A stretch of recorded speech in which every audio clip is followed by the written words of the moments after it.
there's an unfortunate missed opportunity within all of this, because a lot of the diagnosis of like the malaise of modernity and the problems of not feeling situated comfortably in the modern world, a lot of the questions of secularism as sort of this overarching monster that's trying to dictate, these questions are very valid. And I think the critique of Islamism or progressive movements, a lot of the claims and a lot of the critiques are very, very, very valid. But unfortunately, sometimes the responses to these questions take us to the same dynamics, and we end up repeating the same problems that a lot of these other movements went through. Peace, people, and welcome to another installment of Real Talk with Tehran and Roxana. In this episode, we'll be shedding a little light on an Islamic intellectual movement among Western Muslims known as Neo-Traditionalism. And to help inform us on the topic, based on their latest publication titled Neo-Traditionalism in Islam in the West, Orthodoxy, Spirituality, and Politics, we are honored to welcome Dr. Walaa Quisay. Quasay. Okay. Well, I've heard a plethora of people pronounce it wrong, so hopefully I end up never correcting anyone, so it's been pronounced so many different ways.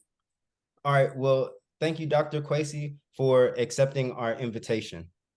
Thank you very much for inviting me to talk.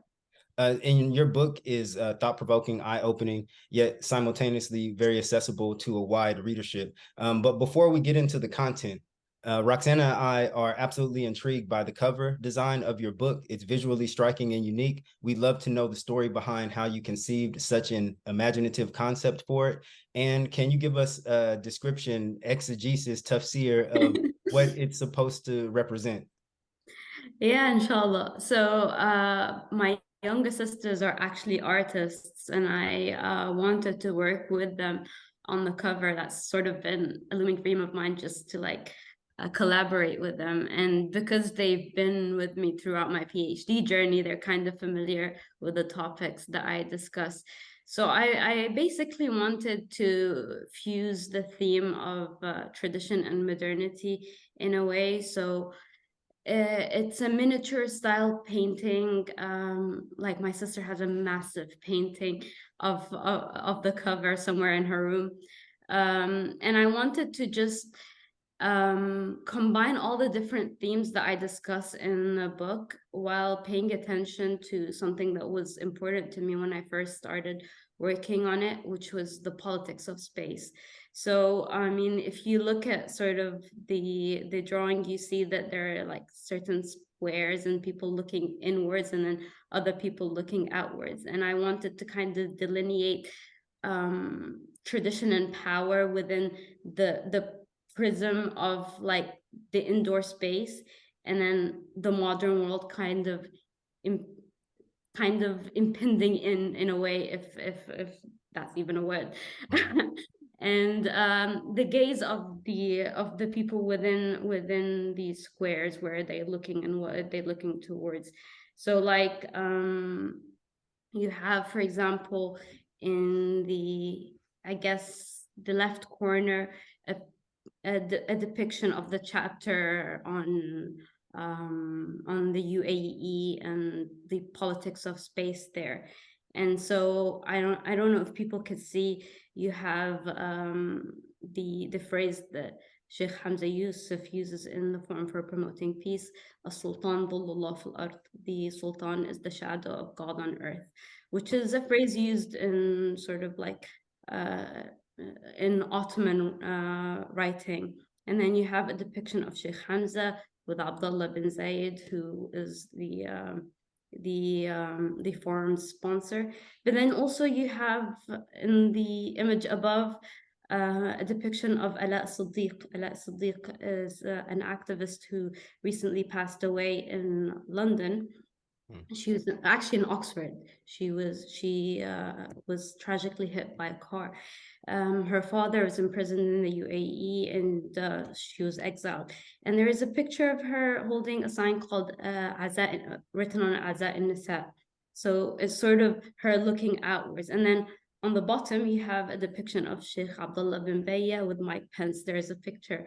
So that's a sort of like idea I try to kind of form, where, you know, certain people are looking outwards to the world, and sort of certain depictions of tradition and power are enclosed in a space, and how these things kind of interact with one another. Very interesting. Sounds like you could write a whole nother book on the cover itself. And when I first saw it, I kind of took it for granted that it was just some kind of Persian or Turkish miniature. And so I didn't pay too much attention to it. But then when I was making something for Facebook or for social media using your book cover, I noticed that this kind of looks like Hamza Yusuf right in the center. And these are, looks like Palestinian flags somewhere over here. And I knew there was something contemporary about it. So yeah, I thought during the, and other people had asked also on Twitter, like, Yeah. what was the cover about? And that kind of gave me the idea to ask that question, like, yeah, it is a very interesting one. So thank you for that. But what inspired you to delve into this particular subject? I don't know if there's any other literature on neo-traditionalism in the West. Is yours like a trailblazer on this subject, or were you drawing on anything else, or just how did you kind of come up with this topic to write about? No, definitely it's not the first. I mean, there's been sort of seminal work on the topic, but ones that particularly looked at the emergence. And I guess that's one thing that some people were not too happy about, that it does not necessarily give precedence or focuses on the 1990s generation, which I'm not a part of. I'm not, I wasn't there when the movements like began. I I didn't focus on that particular generation, but there are some really good work within sort of the American context, but also within the British context, that I draw upon, that sort of looked at neo-traditionalism and its emergence. But for me personally, it started with me as a second-year undergraduate student going to Rihla. One of my good friends is a murid of Sheikh Nuh Keller, and she told me about Rihla. I wanted to learn my religion in a very serious way. So I went to Rihla in Istanbul, and sort of this is where, like, I began to think deeply about these issues. I've been always interested in sort of Islamic thought. So I had read things outside of the Western canon before. And yeah, and so these ideas kind of they seem to be in some sort of invisible conversation at the time, but I did not know what these lines were, and I didn't have sort of the language to understand it. And particularly growing up in sort of between the UK and the Middle East, 2012, that's when I went to Rihla. It was a really, really interesting time. And being in Turkey at the time was really, really interesting, just because we were in a place, and I was hyper conscious of the fact that we were a few miles away from Syria, where everything was going on. You know, the revolution turned into an armed struggle, and the people were negotiating how to deal with the bloodshed, how to formulate an Islamic response to it. And there were really radical responses that were different, you know. And so I think my first sort of, the thing that intrigued me first about this was sort of how being in a particular space, even though you have other commitments outside of that space, kind of creates a particular Muslim subject. And I think I had a moment where it made me think, you know, we were sitting in a class with Imam Zaid Shakir, and he talked about Syria, and he said something akin to, you don't make direct dua against Bashar al-Assad. You don't make a dua against him by name. You say, may Allah rectify the situation, may Allah, you know, give someone what they deserve, things like that are general. And that was completely different from the kind of Islamic discourse that was outside, that I was engaging with in university.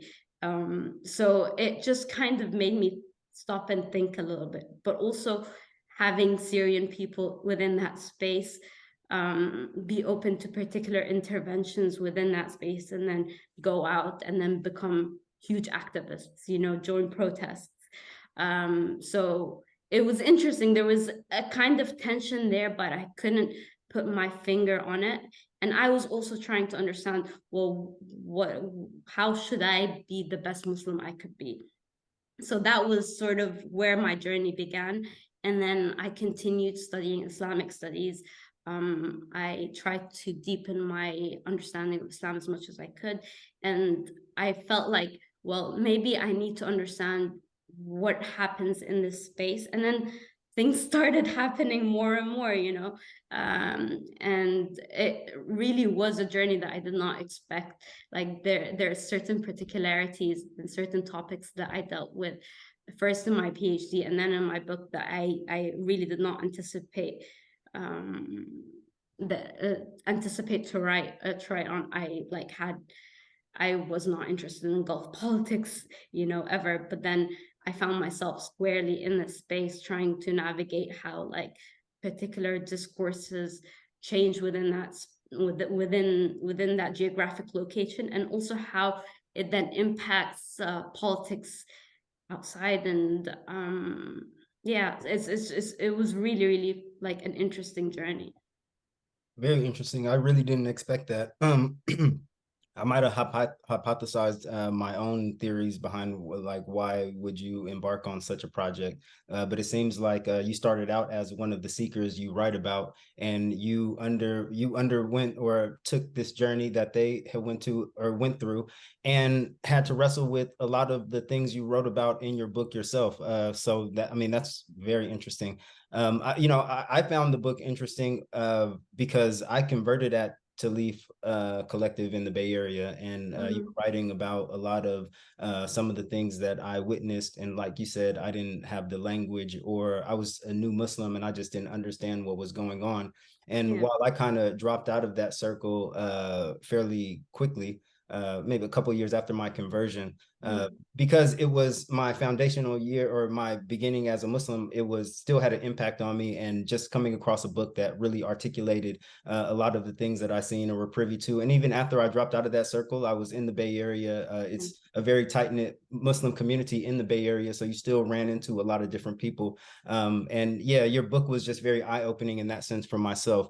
And I really had no idea what neo-traditionalism was about. Like I mentioned, your book kind of just gave me the words to articulate what it means. But when I was speaking to a friend during our conversation like a month ago, they had brought it up. And yeah, I kind of was just like, okay, when every time I heard it mentioned, but then I went and looked into it myself. And then coincidentally, the next day on Twitter, I saw someone share your book on my Twitter feed. And I thought that it would be a good introduction to the subject, at least from a certain point of view, of course. So where did the term neo-traditionalist emerge from, and why neo-traditionalist instead of traditionalist? Yeah, I think there is a few points that I want to mention. I think one of the things, just going back to our previous like point, one of the things that really kind of made me think. I was reading this book called The Making of a Salafi Woman. I think the author is called Annabelle, Annabelle Inge. She talked about this notion of delayed conversion, and I think it really kind of it resonated in a way, because a lot of the people within these spaces or swimming within like these areas, they come from very different backgrounds, and they have to wrestle with discourses about religion that they sort of grow up in and are acculturated to, but also they have to find their own notions of truth.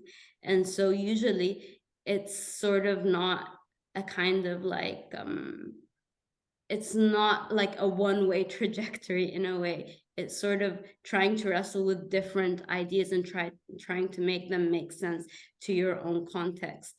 And that's why it's such an important like religious discourse. The emergence of the term, I mean, it's interesting. The first time or the earliest I've come across someone refer to this overarching trend or this pool of people as neo-traditionalists. I think it was William Shepherd in Islam and Ideology. He referred to Sayyid Hussein Nasr actually as a neo-traditionalist. But the different sort of scholars that have used this term, I don't think they have a particular genealogy in which someone used it and then they adopted it and they adopted it. It seems that everyone is sort of rediscovering the term depending on their own definition. So like I've seen very interesting sort of interventions, like Sadiq Hamid. He uses the term traditional networks. Others have also used the term traditional. There's a scholar, Marcia Hermanson. She refers to the movement as authenticity Sufism movement, where she kind of stresses the discourse that is very, very important to this movement, in which tasawwuf is an authentically orthodox part of Islam. It's not a heterodox, non-Sunni other, which sort of has been depicted in popular culture.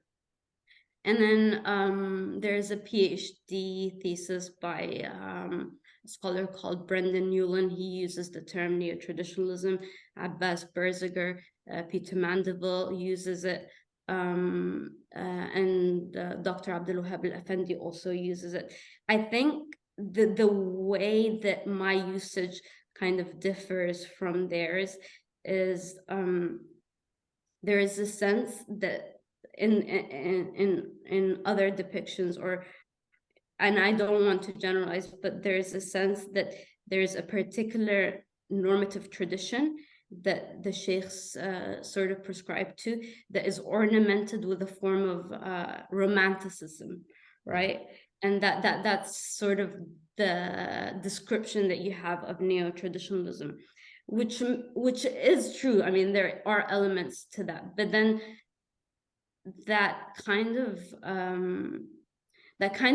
like, this description can fit so many different Islamic groups, because everyone refers to a certain point of religious orthodoxy and authenticity in the past. And there is a sort of like golden Islam age trope that exists within different circles and is used to justify very different positionings. And so the way I would kind of define tradition, it sort of starts from, or neo-traditionalism, it starts from within their discourse. There is this entity that is constantly referred to as tradition. It is the reference point, it denotes a normative religious belief and practice that is based on, you know, Islam, Iman, Ihsan, but it also exists within particular geographies and within particular peoples. So certain scholars or certain sages or certain mystics in the contemporary period can be called traditional, right? They belong to a pre-gone era. Certain geographies are traditional spaces. Certain spaces can become traditional by allowing it to be imbued by certain meanings and certain ideas of counter-modernity in a way. So what I argue is that this notion of tradition is an authoritative claim that denotes a past and a moral standing, but in reality it constantly shifts on the backdrop of a modern angst. So what we perceive as this unmoving tradition, actually the meanings of it are continuously remade on how we define the problem of modernity. And so what you end up having, or what ends up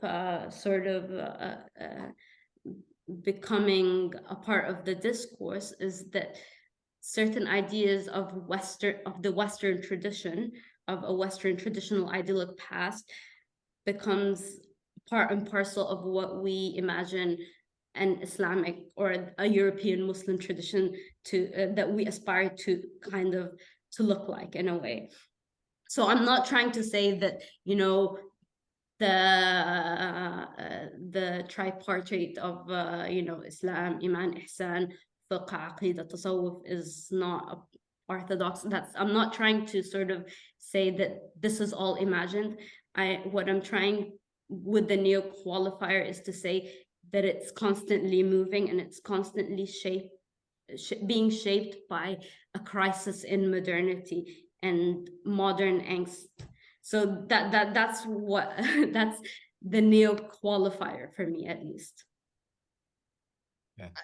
That makes a lot of sense, particularly in terms of in comparison to other understandings of Islam contemporary to the emergence of it, the fact that it's sort of rooted in the Hadith of Jibril in terms of like Orthodoxy and Orthopraxy, which sort of distinguishes it maybe from other movements that have sort of gained popularity in the Western context.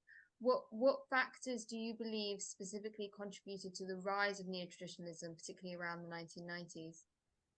I think a big part of it has to do with a kind of seeming anti-intellectualism that became prominent within certain circles, and which is unfortunate that I would argue that this anti-intellectual trend is sort of repeating itself in a way in certain circles. But I think people or young people with aspirations and particularly socially mobile young people, not necessarily middle class, but have the ability to reach that place in society. They have access to a hyper intellectualized understanding of everything else other than Islam. So there's a sense that well, what is the counter discourse to Islam? Is easy, Islam is simple, Islam is your fard, and that's it. It's not difficult.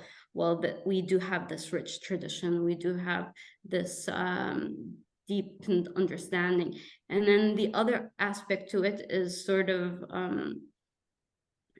an a sense of a declining spirituality. So there is the sense that particularly within 1990s Salafism and sort of the harsh positions that Salafi Shaykhs have held and sort of pushed people to hold, that there's a sense that we are lacking the soul of Islam in a way.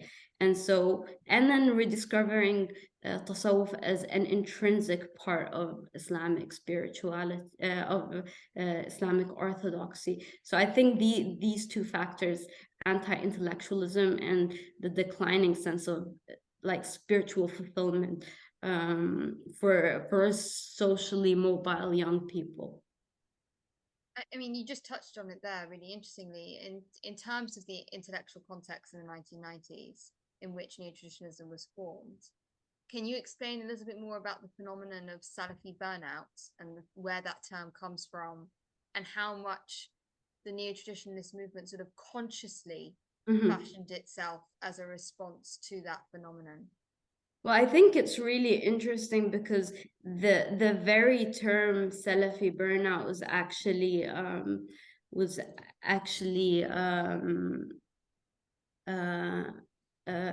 a term that Sheikh Abdul Hakim Murad really defined, and then it came to mean different things for different people.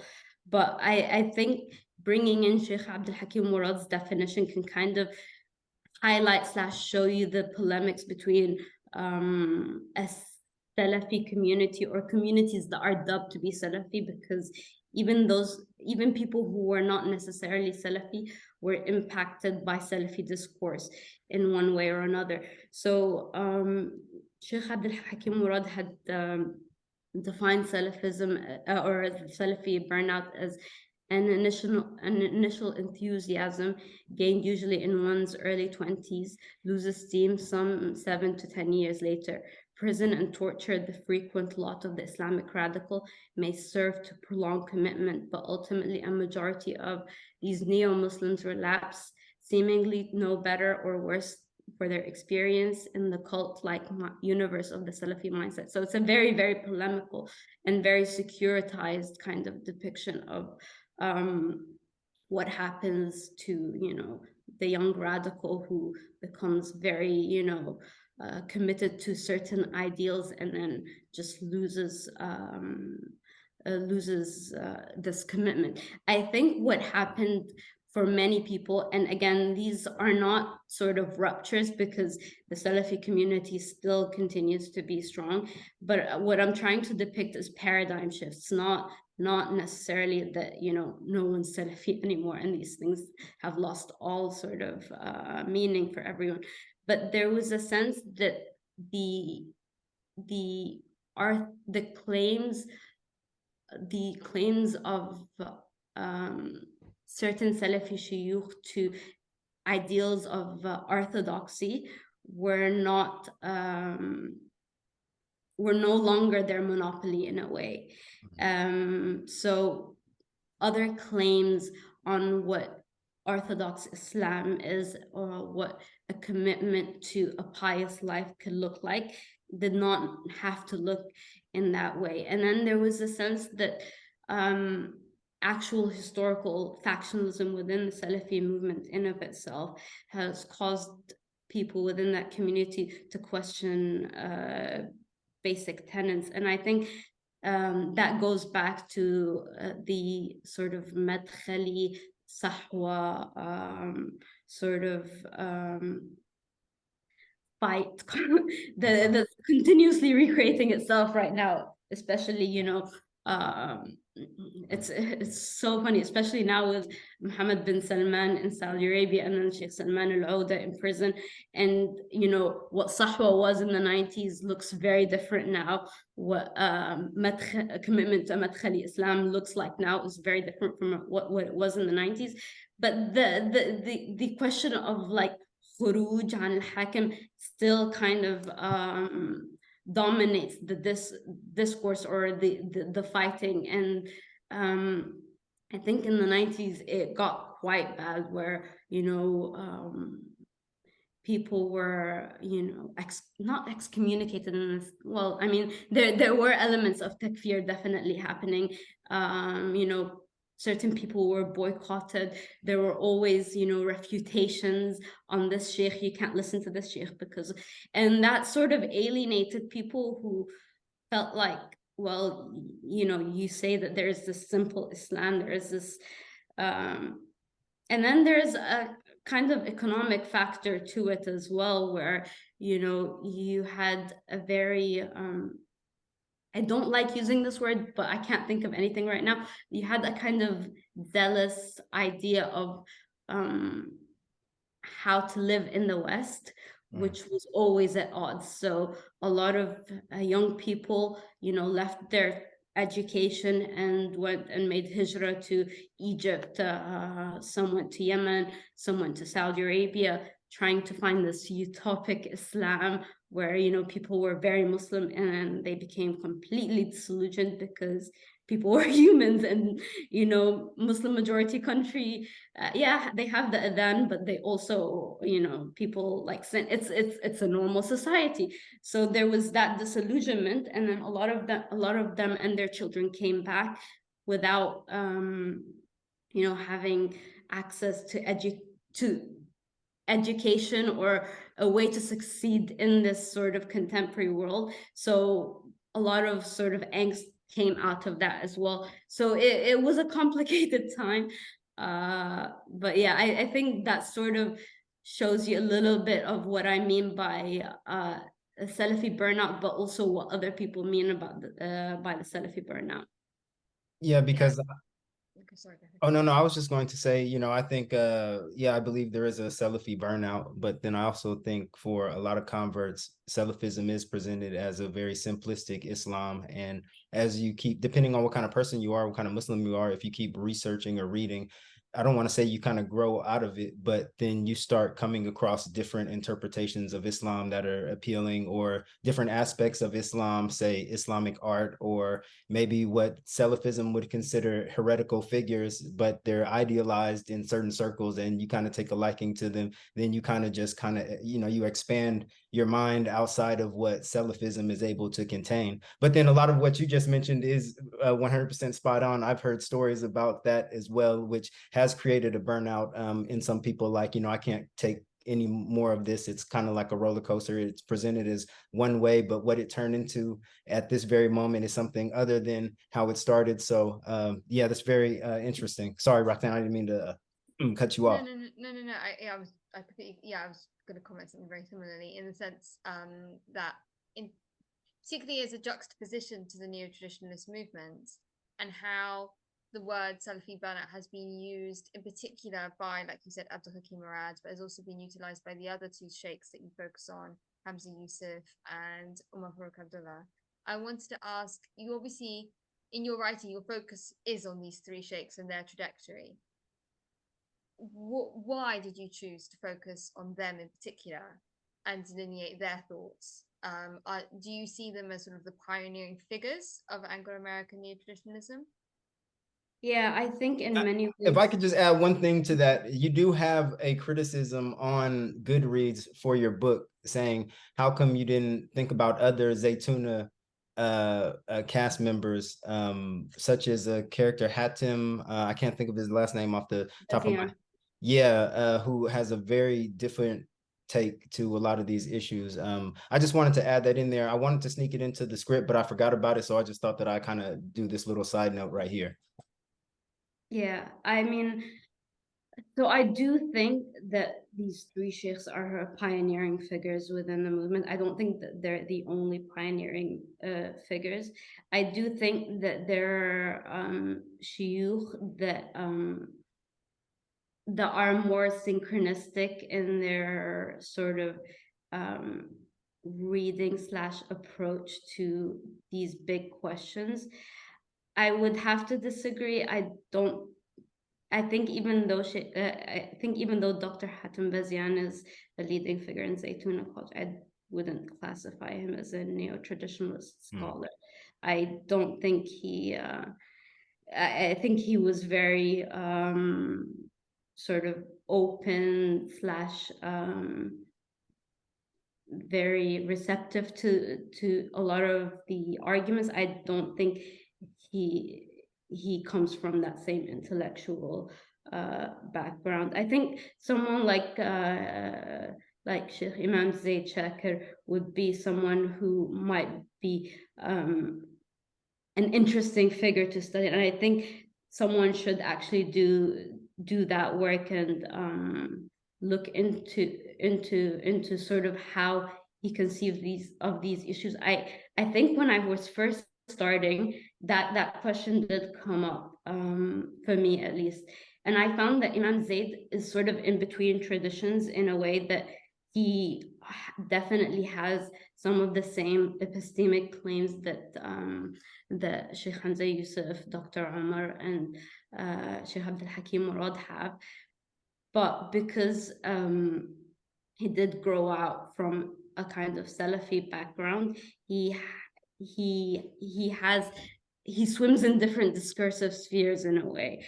So that's sort of why I didn't focus on his work. I didn't think it was sort of as unified in it and authoritative in its claims as sort of the other three sheikhs. But other figures I think that would be interesting to sort of work on in depth is someone like Sheikh Nuh Mim Keller. I think his community would be an interesting sort of an interesting community to study. I just did not have access to that in that same way.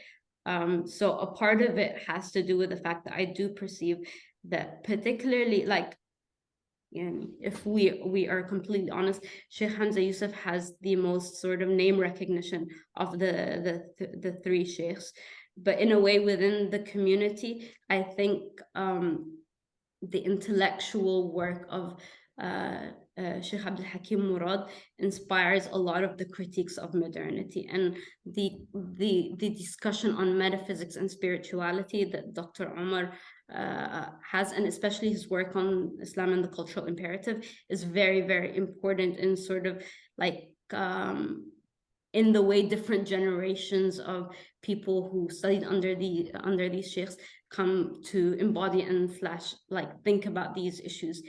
And it's interesting. I really don't want to be overly deterministic in sort of how I depict the intellectual production, because, you know, what I try to show is that there's certain epistemic claims that are made, and there's certain critiques of the modern condition, and this is the trajectory that they have moved in this time. I don't want to necessarily make the point that this is the only ever response slash you know, conclusion someone could reach having had these epistemic claims, but these are the things that inevitably happen when they engage the modern context that that we're in right now. And so, like, I guess Ta'lif is a very interesting place for that, because you have a lot of, you know, younger scholars who share some of the same epistemic sort of claims, but don't necessarily have the same conclusions that a lot of these three sheikhs have. And it's difficult to sort of navigate slash negotiate in a way. In terms of the three neo-traditionalist sheikhs, you talk about how they stand between Eastern and Western symbolic geographies. You just mentioned about how the symbolism for many, when they seek out these sort of Eastern places in terms of seeking authenticity. How do the three sheikhs sort of stand between these two geographies, and how do they construct themselves as mediators across these sort of temporal and spatial boundaries of tradition? And in particular, how does this positioning sort of contribute to their aura of authority and charisma? I think if we think of like Rihla as an example, right? Rihla is a retreat that is held usually, not always, but kind of usually in places that are in the East. And sometimes they, like at points they were held in Spain. Places that have some sort of spiritual significance, that signify a traditionalized place in the East that has a certain traditional spiritual capital. And then you have Western students moving from sort of where they are to these places in the East to be taught by Western sheikhs. Sometimes they have a sheikh from these countries teaching, but not always, and usually it would be just one person. And so what does it mean to be, you know, outside of your physical location in this Eastern space, dressed in particular ways, and being taught by Western sheikhs? Well, these Western sheikhs, you know, have had that prehistory of, you know, studying the traditional knowledge, certainly getting ijazas from Eastern sheikhs, living in the traditional forms that the Western seekers can only really imagine, you know, they don't have access to. But then that tradition is performed to them in these Eastern spaces, right? So the sheikhs come from the East, but then they're positioned within the Western story in of itself. They're converts to Islam. They come from this society, they come from the West, but they're without their racial baggage that sort of impends on, you know, their understanding of Islam. So they get that neutrality from the East, but also they get that neutrality from their particular positioning, which is again really, really fascinating, because you do have, you know, young people who come from these very Eastern places that have the sages and the saints and all of these things. Why can't they have that direct access themselves through where they come from. And that's where the sort of post-colonial story impedes in a way and makes their access to an undiluted Islam problematic. And again, I think this is something that I didn't expect to be this controversial, but I guess it is. When I was talking about Mauritania as a place of spiritual authority and kind of untarnished. And again, I think, unfortunately, what some people have sort of understood me to say is that this place is a farce, and that's not what I'm trying to say. What I'm trying to say is that, you know, Mauritania is as post-colonial as the rest of you know, the Middle East and Africa and North Africa and West Africa in general. You know, Mauritania has had 11 attempted coups in its history since independence. So it's not undiluted by politics. It is very, very, very political. I think slavery was outlawed in the late 70s, early 80s. It wasn't criminalized until later, and it's still very, very much practiced. There's a lot of politics, you know, there's a lot of politics happening in Mauritania. And there was this thing that I think Sheikh Hassan al-Shafi'i, when he was writing my introduction, he picked on. I'm going to just try to find it in my notes. So Sheikh Hamza Yusuf goes to Mauritania a couple of decades later, I think 20 years or so later after he leaves Mauritania. And he talks to this audience of people in Nouakchott. And he talks to them about how Mauritania is not the place that he knew. Mauritanian men and women, young men and women, are now watching American films. They have electricity.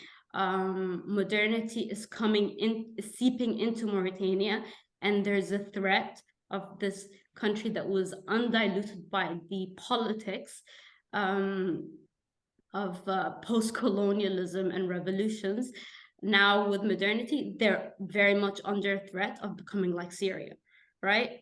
Which again is not true. Mauritania has had as much, if not more, coups than Syria, right? And then he says this poem to them. As for the tents, they seem like theirs, but the women of the encampment are unlike theirs.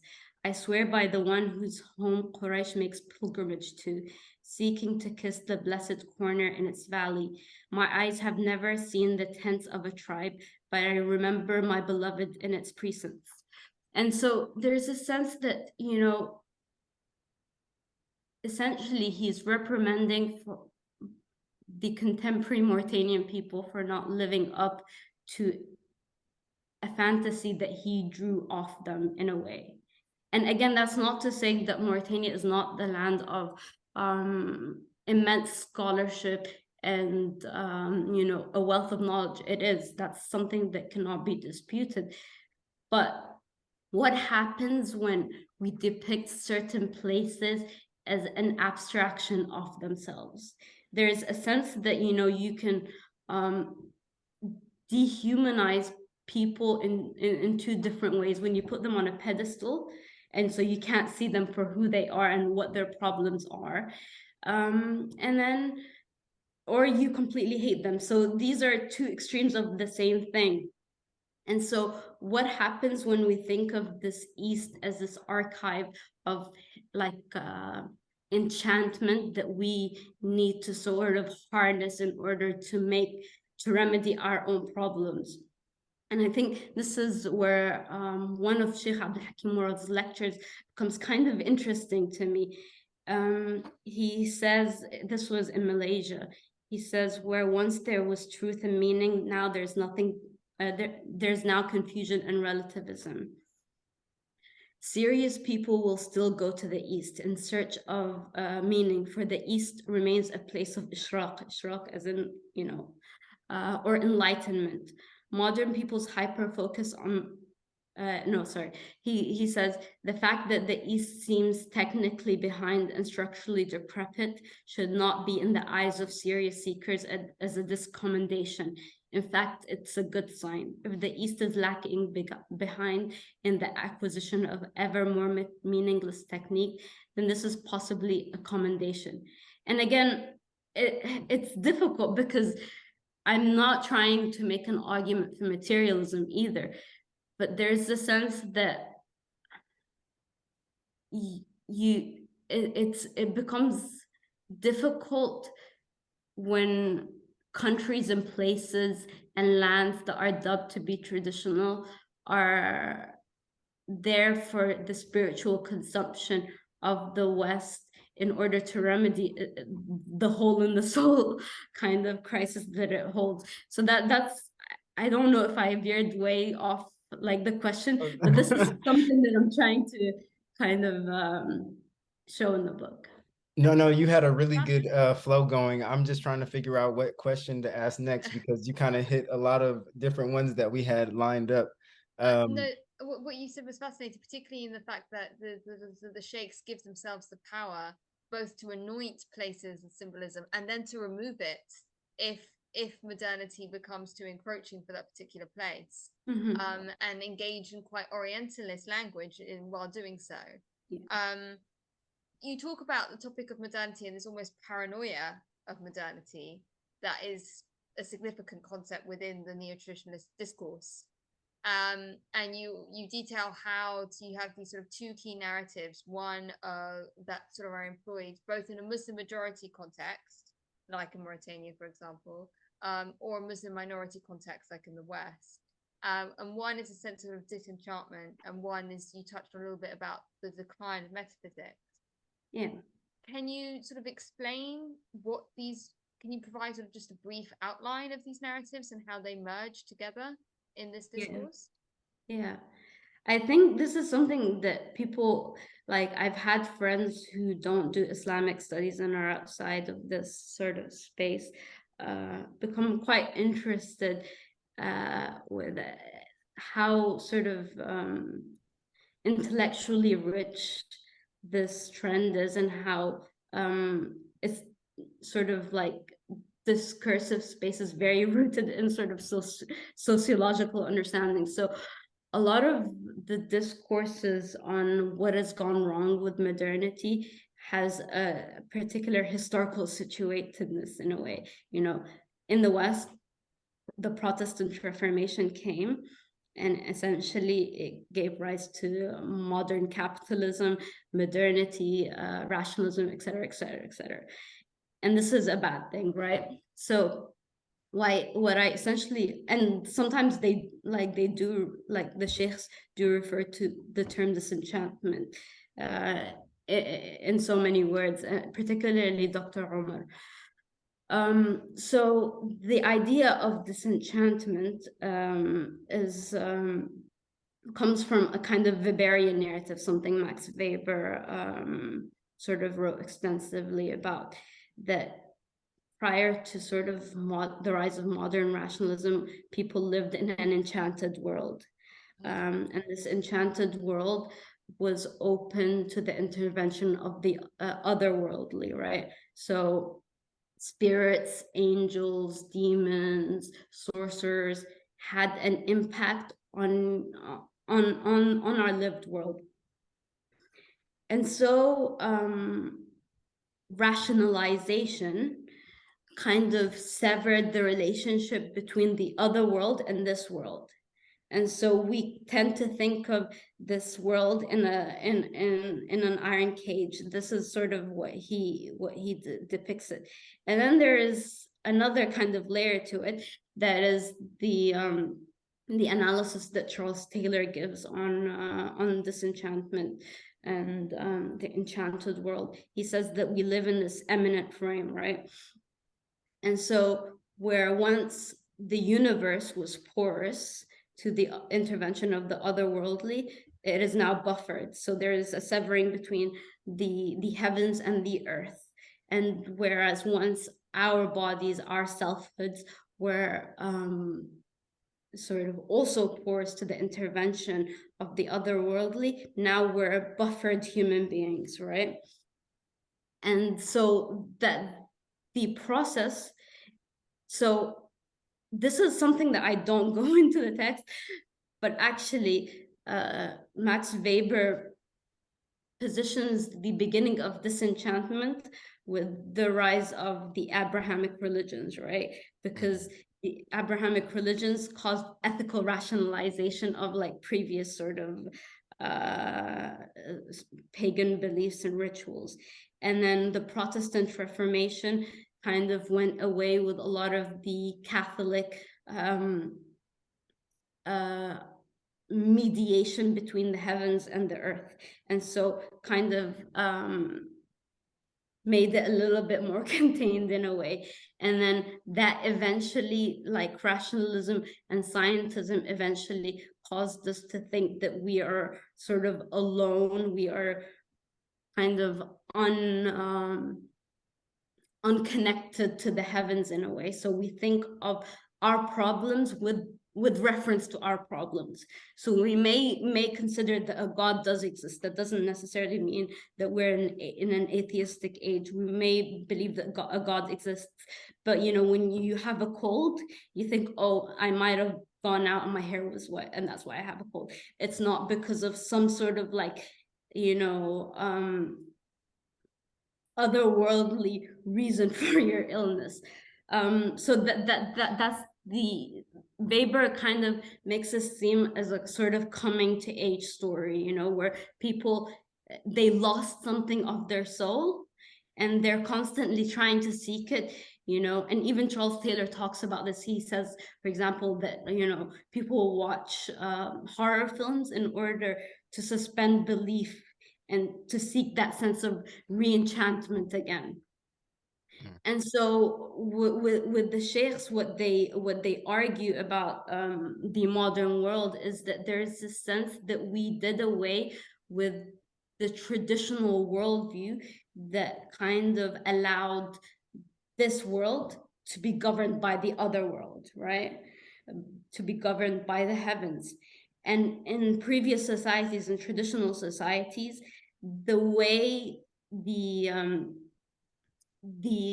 connection between this world and the other world was sort of governed was through a metaphysical understanding.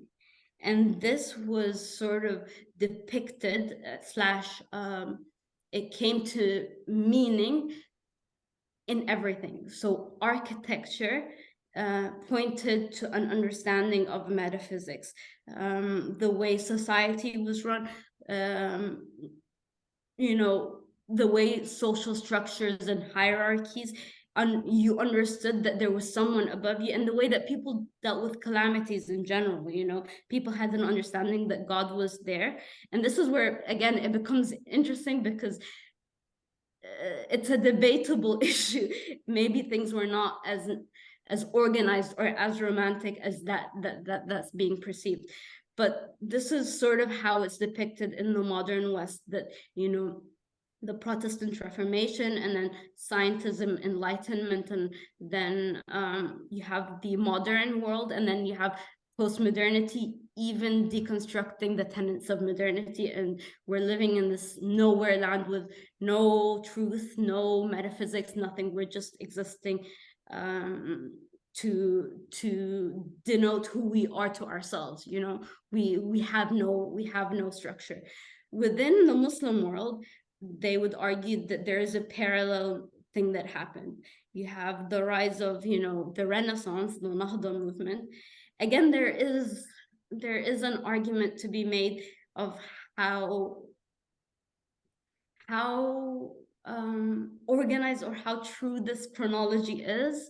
To what extent do ideas actually impact the construction of the modern world rather than structures of power?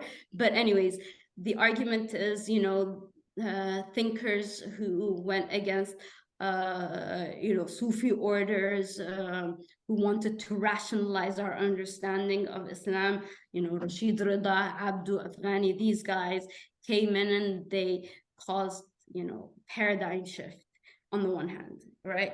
And then you had the Wahhabi movement who, went against tasawwuf, that tried to destroy, shrines, tried to destroy traditional mediation and or intermediaries in the kind of not depicted, but exemplified the pre-modern Islamic world. These caused, like in the West, an epistemic shift in the Muslim world. And with that, in the post-colonial period, that was adopted by certain Islamist figures, Islamist thinkers. And again, that particular link between, for example, Rashid Rida and the Islamist movement is not controversial.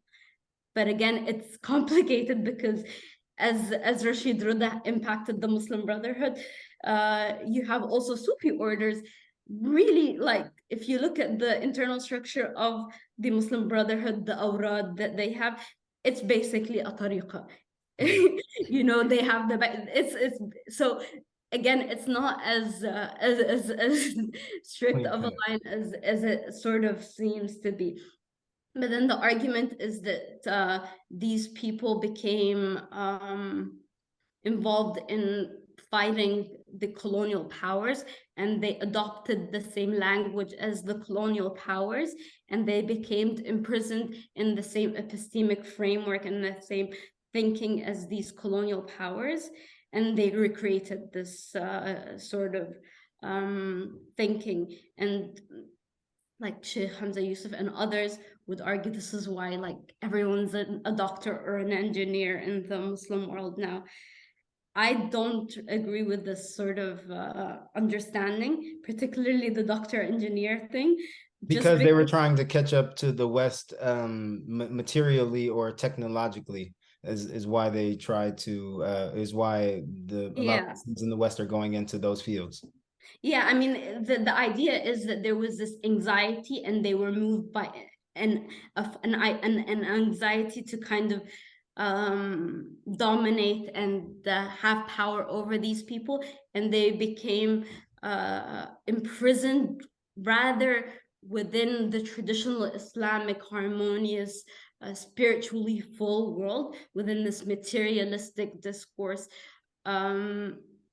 Again, there's an argument to be made about colonialism and the modern nation state being the dictators of how modernity came to be in the Muslim world, rather than ideologues. But that's a part of the things that I kind of don't really talk about in full, but it's something that needs to be thought out still.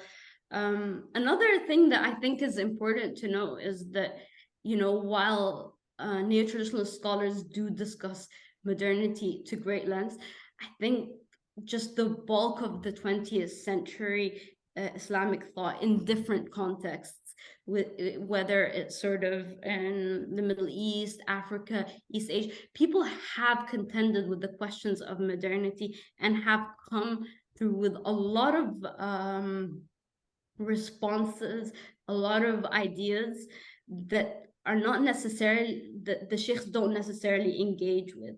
I think the only scholar that I would think that they engage, or intellectual that they engage with to any lens, is the Naqib al-Attas. But other than that, just the bulk of scholarship, and I'm not arguing for them to adopt these ideas, but there's a sense that within Muslim thinking, I don't even want to say Muslim majority world, within Muslim thought in the 20th century, there was a vacuum, right?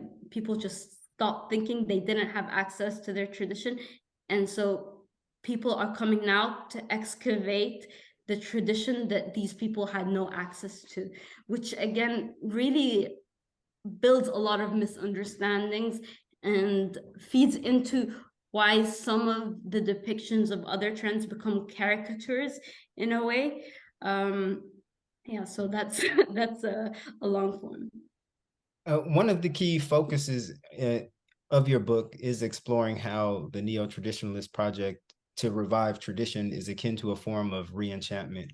As you talked a lot about how part of their discourse is the disenchantment of this modern world. And to help actualize this project of reviving the tradition, spiritual retreats were created as a means to escape for religious minorities and racialized subjects from the disenchanted spaces produced by modernity. So how much of the spiritual retreat phenomenon within neo-traditionalist circles is an offshoot of failed experiences of communes and communal living that the Shaykhs themselves lived through?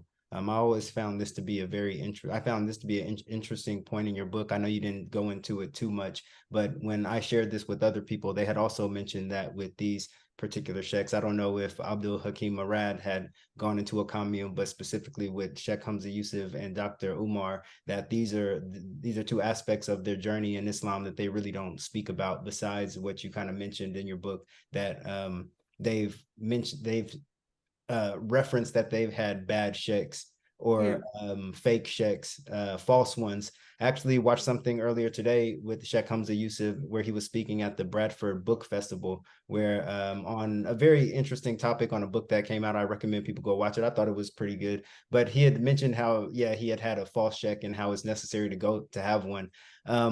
But yeah, I just wanted to know how much of these retreats have to do with that? Because when I was reading, even before I got to that point that you mentioned in your book, that these retreats mirror some kind of simulated living that they may have experienced in their own journey in Islam.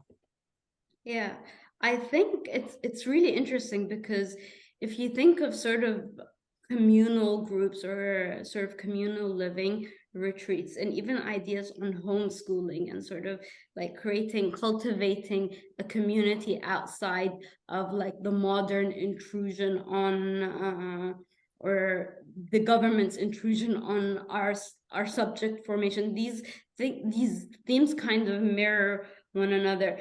One of the books that really helped me think about this is John R. Hall's book, Utopian Communal Groups in the Age of Babylon. And he talks about how space and time really impact the way subjectivities are formed within different communal groups. And he talks about, revolutionary communes, messianic communes, different sort of, but this is the kind of prehistory where a lot of these ideas kind of came to fruition. There's an attempt to create an ideal space of living that is untempered by the modern world, where ideas can idealistic ideas can sort of be the root understanding in society, not in society, in these spaces. So it's hard to say how much of these retreats are actually like a continuation of commune projects, but there are definitely themes that begin in these communes and continue outside. Another element I think is interesting that I haven't really studied in a deep way, but there are permanent communities in a way that either exist parallel to retreats. So I don't want to negate intellectual differences, right? There are intellectual differences between Sheikh Hamza Yusuf and the community of seekers and the community of seekers around Nuh Keller in Jordan. But there are certain commonalities about the idea of leaving the modern mundane world with its certain materialistic excesses and living in an idealized space where your children, where your personhood can be sort of formed by your particular religious commitments and your view of tradition, and you can embody tradition completely. And I think right now, Sheikh Yahya Rhodes has a community in Pennsylvania where, again, a lot of young people are moving to Pennsylvania, trying to live within that sort of Islamic space, and be a part of this community where, again, they don't necessarily need to see these contradictions between the modern world that's forced upon them in a way, and their understandings of what a traditional society should look like. Do you have anything to say, Roxana, on I mean, I understand in terms of sort of the idea of engaging maybe with the geography around you. I mean, that was one question that we had, was the seekers, when they go to this living geographical context, whether that's in the East or in the West, are they permitted within the space of the retreat to engage with that living geographical context? Do they get to experience like the social or political particularity of the country that they're in, whether that's in Andalusia or in a space in the West, or in places like Mauritania or anything like that? Do they actually get to experience the country? I think that was one issue that was like really quite interesting. So you have a retreat, say in Istanbul, right, where they're right in the middle of the city, but because the program is constructed in a particular way where it's very difficult to go out on your own, and so you're there as a group, and so the way that you deal with the people that you're engaging with that are from that geography become sort of rose tinted within like what you perceive the space to be. So one of the seekers that I spoke to, she ended up in a mosque, I think in Turkey, and she couldn't talk to the people, but she said we understood each other because we spoke the same language of love. And it's sort of like that's a nice sort of way to think about it.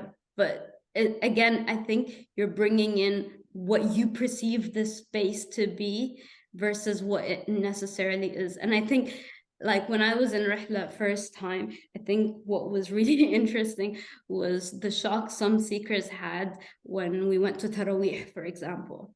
I don't know if anyone has been to Tarawih in Turkey, but it's very quick, right? It's 20 rak'ahs, 20 minutes. You're in and out very quickly. And so there's a sense that like, well, we're in the spiritual like journey where we're trying to really connect with something that is intrinsic about this land that makes it an epitome of tradition. There's a geography there that points to something else, but these people are praying very quickly. Like, what is going on? So there is a lot of that. And then there's an element of like, well, and this is what a lot of, coincidentally, like Salafis who went to do hijrah in the 90s had, where there's this idea of like, we're going into the space where people breathe the sunnah, where people live the sunnah. And then you see that they're normal people. Some are more religious than others. Even religious people are just complicated human beings. They're not an idealized depiction of like who you perceive them to be. And so what does that mean? And so essentially what ends up happening, whether these retreats happen in sort of the East or in the West, is that there's a kind of boundary between the space of where the students, live, have their lectures, and the outside world. And when they engage with the outside world, they engage as a group. They don't necessarily like venture out alone. And when they do venture out alone, there's always this dissonance where it's sort of, okay, why is the society like that, right? And I think going back to like Harabsha in Jordan with the Sheikh Nuh Keller's group, there's this sense again that there is always this tension between the ordinary Jordanian society, where people are just still post-colonial, people are still like not religious enough, people are not pious enough. There's a problem there. And then this ideal like community society that we're embodying tradition. So yeah. In terms of, so this, it seems that there's some sort of divide very much between how an element of authority or control constructed in the space of the retreat in terms of how you're able to engage with the outside world. How is that impacted particularly through the like routinization of time and control? Like you discussed sort of the intensity of scheduling and the quite strict rules around social etiquette that impact your relationship, the transmission and processing of knowledge that the seekers experience through the shaykhs. Could you explain a little bit about that? Yeah, again, I just like, this is sort of the retreats that I discussed with with the people that I interviewed. So I don't want to say that this is everyone everywhere and these are all retreats, but sort of what my understanding is that there is an interesting thing happening within the politics of space within the retreat. There are certain notions of authority that is maintained within kind of what is perceived to be public spaces versus private spaces within the retreat. So in Rihla, for example, you begin with you know, the awrad, you read Surah Yasin, and then you pray Fajr if you can, and then there's a couple of hours if you know Fajr is early, where you can go sleep or not, but often people are encouraged to, you know, stay up in remembrance, and then you have breakfast, and the day ends at 9 or 10 p.m. And then there's perhaps maybe 3 hours in the middle where some people go to sleep, other people end up socializing, but essentially it's a very, very rigid schedule, and it's every day. And so what ends up happening, especially for people, for younger people who don't necessarily have strong familiarity within the discourses, is that there's a lot of information that's coming at them, and they don't know how to process what when, right? And there is a sense that the discourse of adab continuously sort of looms. So when you question certain things, are you doing it from a position of your nafs, of your ego? Are you not sufficiently outside the modern subjectivity that's impending your spiritual journey? Are you being completely and totally open, or is your nafs causing you to be sort of uncertain of certain things, you know? And this really, really, really becomes very obvious on the discourse on politics and race, where certain things, or even sort of like gender discussions, you know, where certain things are presented as sort of like, this is the traditional way of perceiving the world. And how do you undo that uncomfortable feeling that you have that there's something that might be wrong? Well, your nafs hasn't transcended that sort of modern profane thing, so you need to sort of question yourself. And so when I was talking to people about sort of how they perceive like if they agreed with everything or if they disagreed with certain things, what would come up is that, oh, I didn't feel like I was sufficiently elevated or of a position or of a stature to question the sheikh about so and so. So I just kept it to myself. Or we would only have these discussions with my roommates in the class, right? Sorry, in our rooms, but we couldn't ask the sheikh. And when we did, we felt uncomfortable to sort of ask for more clarifications. So there's a sense that like the space of the retreat in of itself commands dynamics of agreeability to a certain extent, where certain people know, and these are the shaykhs, and you don't know, and you're there to be vessels for the knowledge. You're there to take the knowledge, right? And so it becomes, there is a dissonance that really shows when you talk to people like a month afterwards, where they're like, well, I don't know, like, I don't know what I believe anymore. I don't know what to think. At that space, they may be open.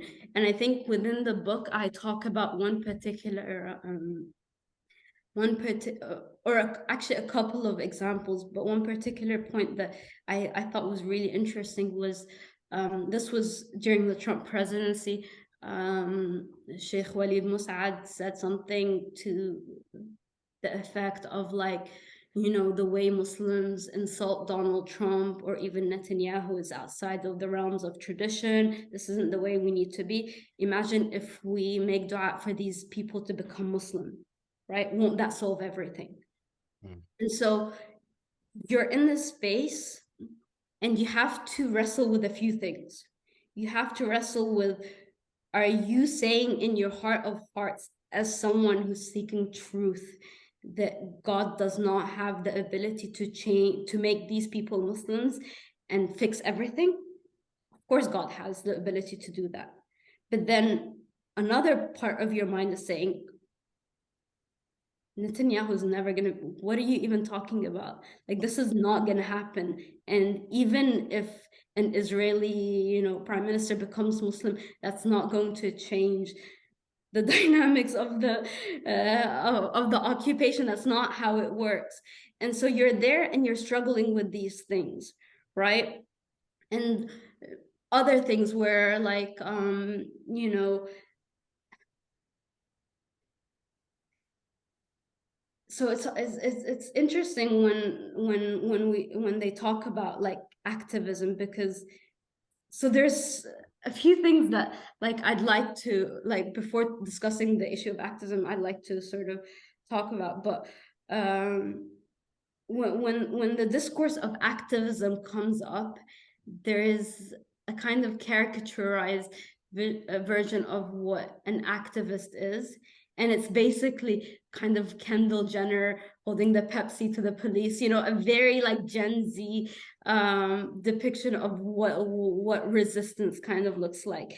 And it does sort of erase like centuries of Muslim movements. But beyond that, there's a discourse that the way that we are trying to fix the world right now is not based on a prophetic message. It's not attuned to the Islamic tradition, and we need to fix that. And the way we need to fix that becomes by sort of rectifying our internal states and not trying to dismantle any structures of power. And again, the dissonance comes where it's sort of like you're in this space to cultivate a pious self, right? So how do you go about thinking about or accepting this message, but at the same time knowing that there's a problem with that? I don't know if I remember the example correctly, but one of my interlocutors had mentioned Sheikh Abdul Hakim Murad talking about, again, the idea of like making da'wah for Israelis, or like Israelis to become Muslim, or inviting them to Islam, and how that could again rectify the situation. And again, she was in a space where I don't know, like, I'm here to believe, to cultivate a pious self, where God's ability, God's power, and also the power of prayer is without boundaries. But at the same time, my head is saying that there's something wrong with that thinking.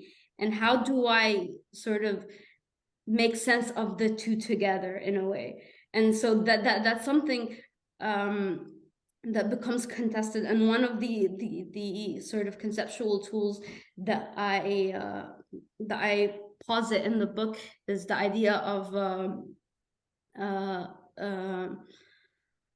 plausibility structures, and that's sort of something that Peter Berger comes up with in order to explain why secularism changed the way that we perceive, what is plausible or what is not plausible. But I argue that this space transforms the plausibility structures by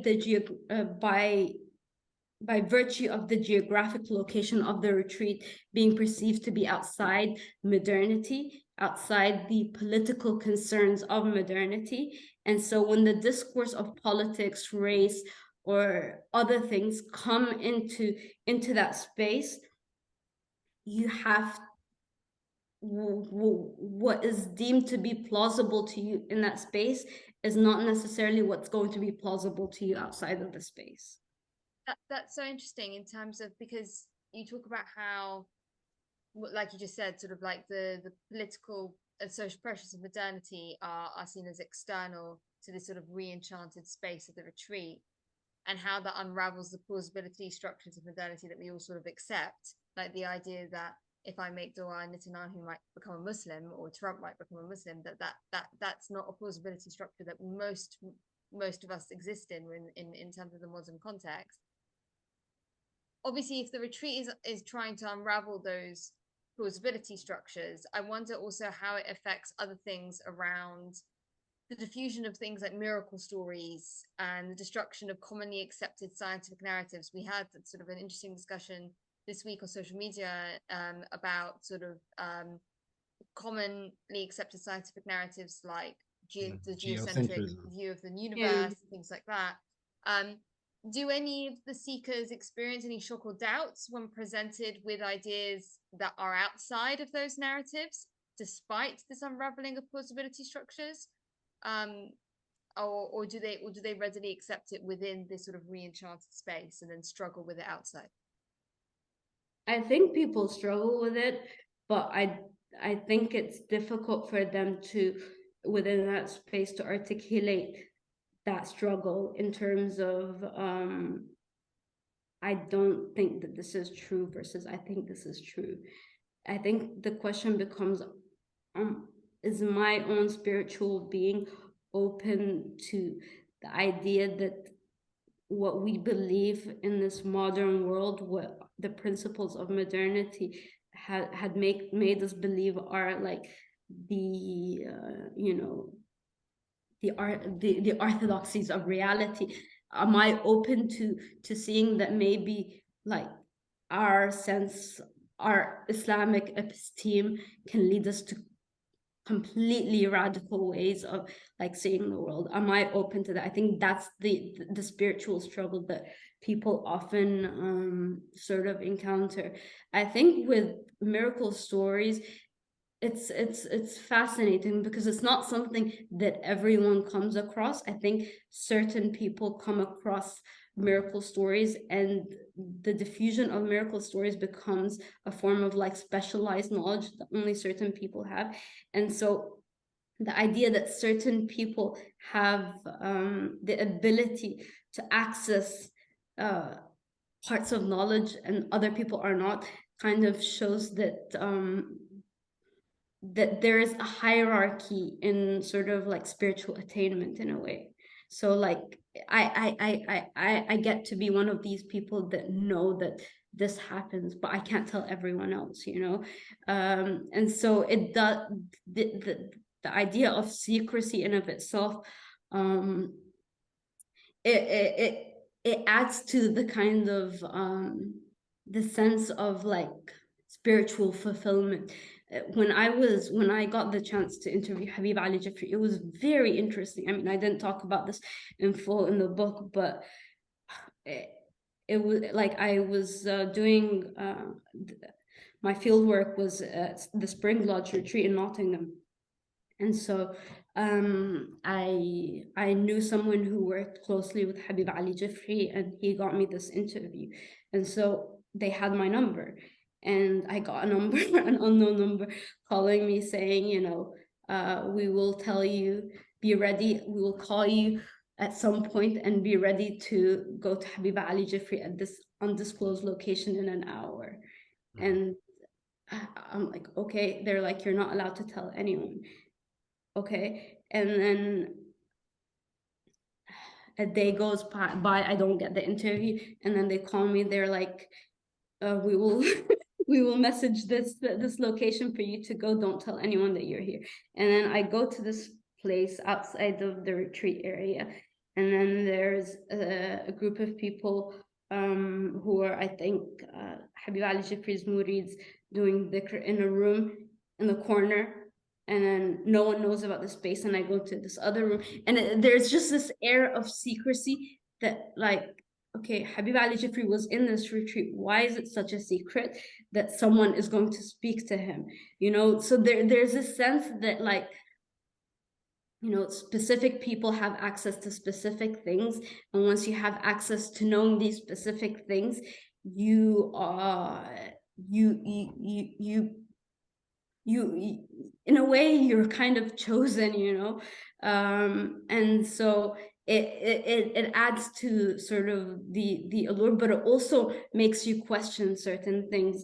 And so one of the people that I interviewed, he said this parable that was told to him by a Sufi sheikh, where the Sufi sheikh tells him, you know, you can't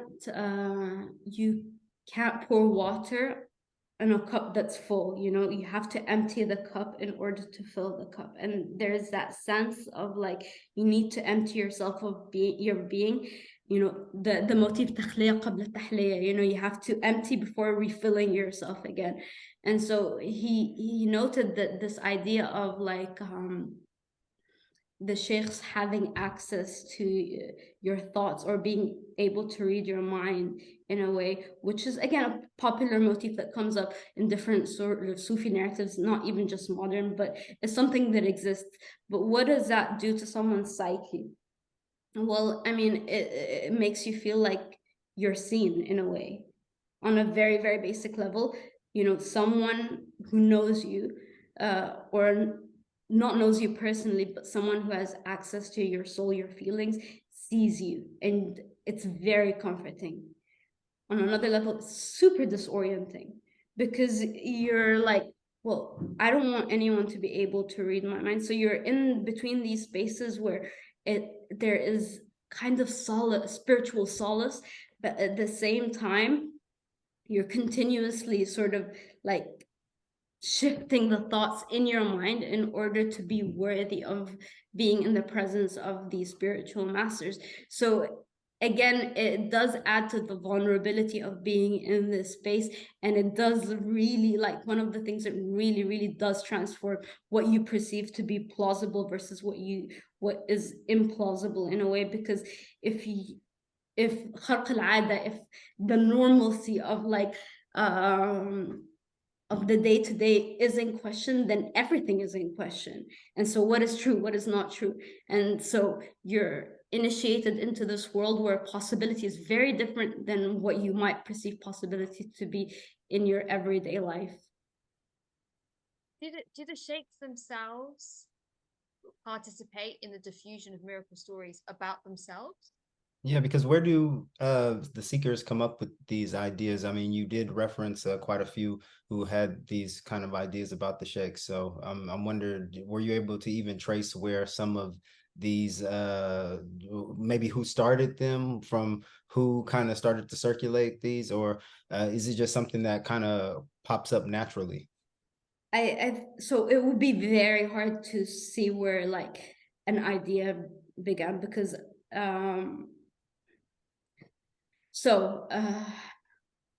the base answer to that is, I think I could only trace sheikhs talking about other sheikhs' miracles in regards to Dr. Umar Farooq Abdullah. So Habib Ali Jeffrey did speak about Dr. Umar's karamat. Sheikh Hamza Yusuf spoke about Dr. Umar's karamat. I've never heard anyone talk about or reference any karamat that Sheikh Abdul Hakim Murad had. So I don't think that's something that I mean, I haven't come across it. Where where seekers come up with the stories, or like I really can't tell the origins, but people are involved in a dialectic of meaning making. So you have the shuyukh talking about the karamat of the shaykhs that they have seen. So like Sheikh Hamza Yusuf talking about the karamat of Murabat al-Hajj, right? And then some seekers, I don't know what the dynamic is, but it does, like, certain ideas that are out there are sometimes reformulated and become diffused within these spaces about other people. I don't know, like, I can't say that I can locate, like, this is the person that, like, this is where that came from, and therefore this is how it became common knowledge. And the fact that there's often a layer of secrecy around it becomes kind of problematic to kind of try to nudge and figure out where the origin of the story is. But again, a part of, like, my reason for not trying to see the origins of where the stories come from is, for me, that's not even the point. The point is, why is it important when trying to make an authoritative claim, using a miracle story in order to, or like a karama story in order to validate it? And that becomes kind of interesting to me in a way, rather than sort of like figuring out who is the source of the story in a way.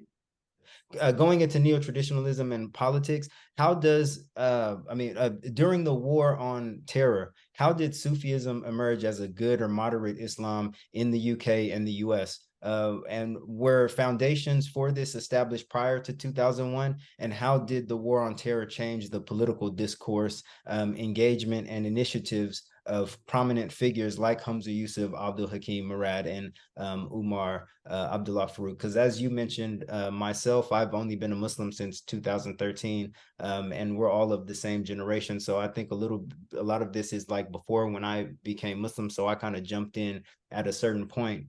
So yeah, it's just interesting to find out if a lot of this stuff was before 2001, or did it only start to develop afterwards? I think Sufism, or Sufi groups in general, have played an interesting role in counter-terrorism strategies. So I tend to think of the war on terror as not beginning after 9/11. I think in Muslim majority countries, but even in former Soviet states and in the Soviet Union, there has been a sort of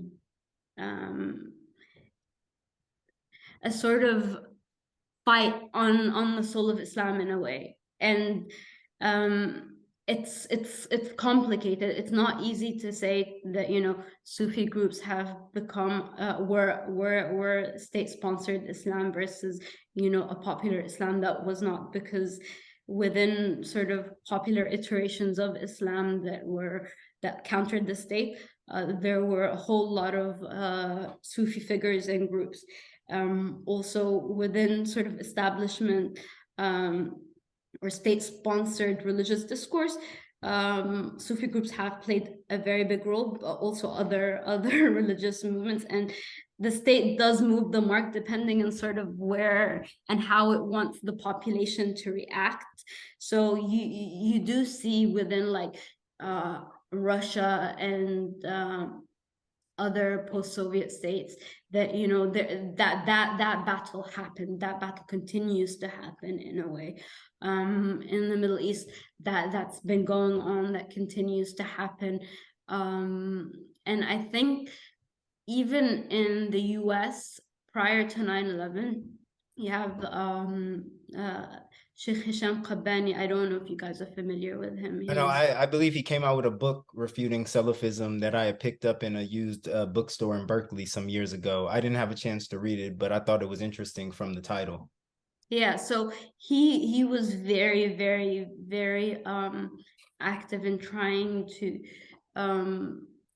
forge a response that was intellectual, but also very, very political against different dominant iterations of Islam, whether that's Salafism or like even. So it's one of those things that is difficult to say without really painting everyone with the same brush.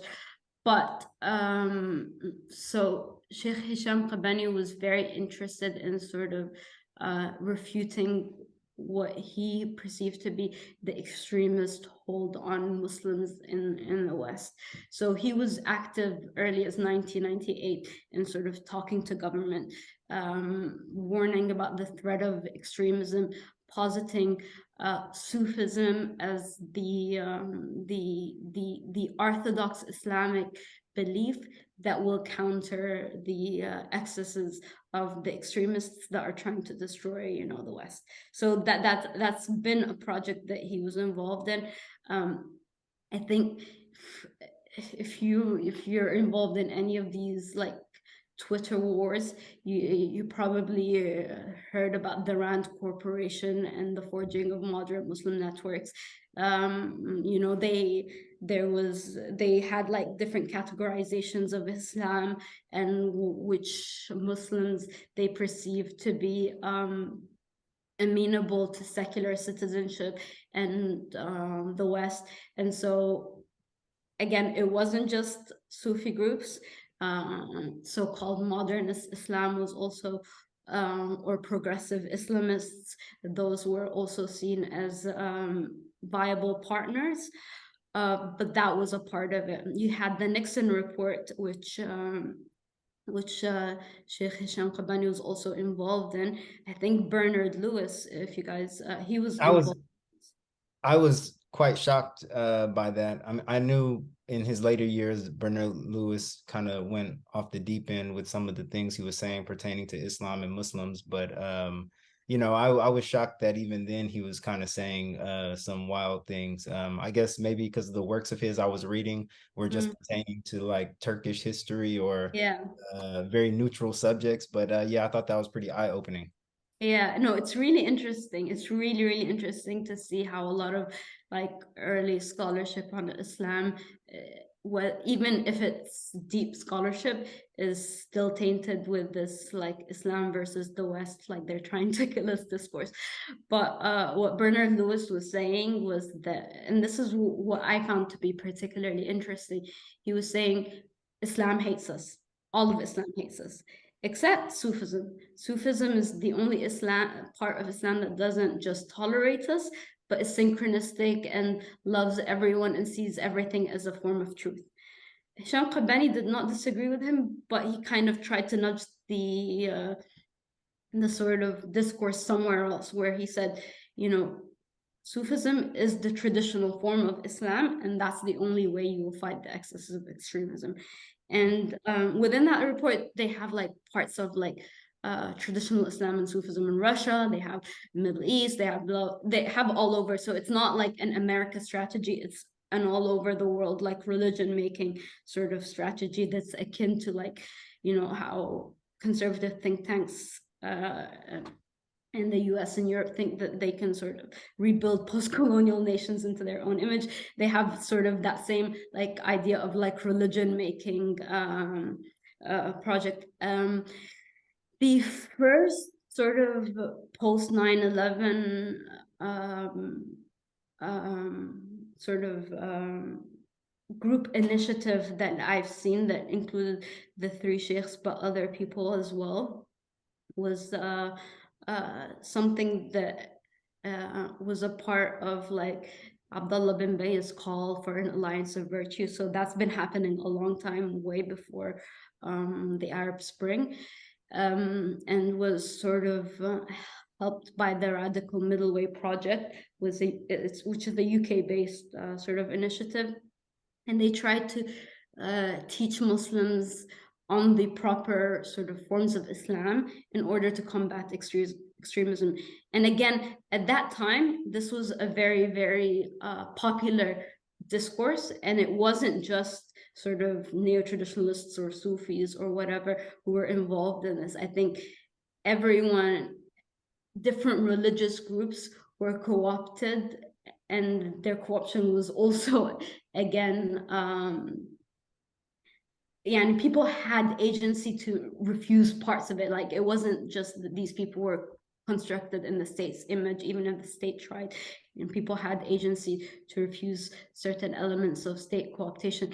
But there was this element of like, how do we create an Islam that fights extremism? And so the diffusion of like an Islamic Orthodox narrative came on the backdrop of like refuting the bad ideas. And the bad ideas started from everything from sort of you know, being engaged in terrorist activities, but also, as we know, like went on to talk about the problem of integration. Why can't these people integrate into the dominant Western culture?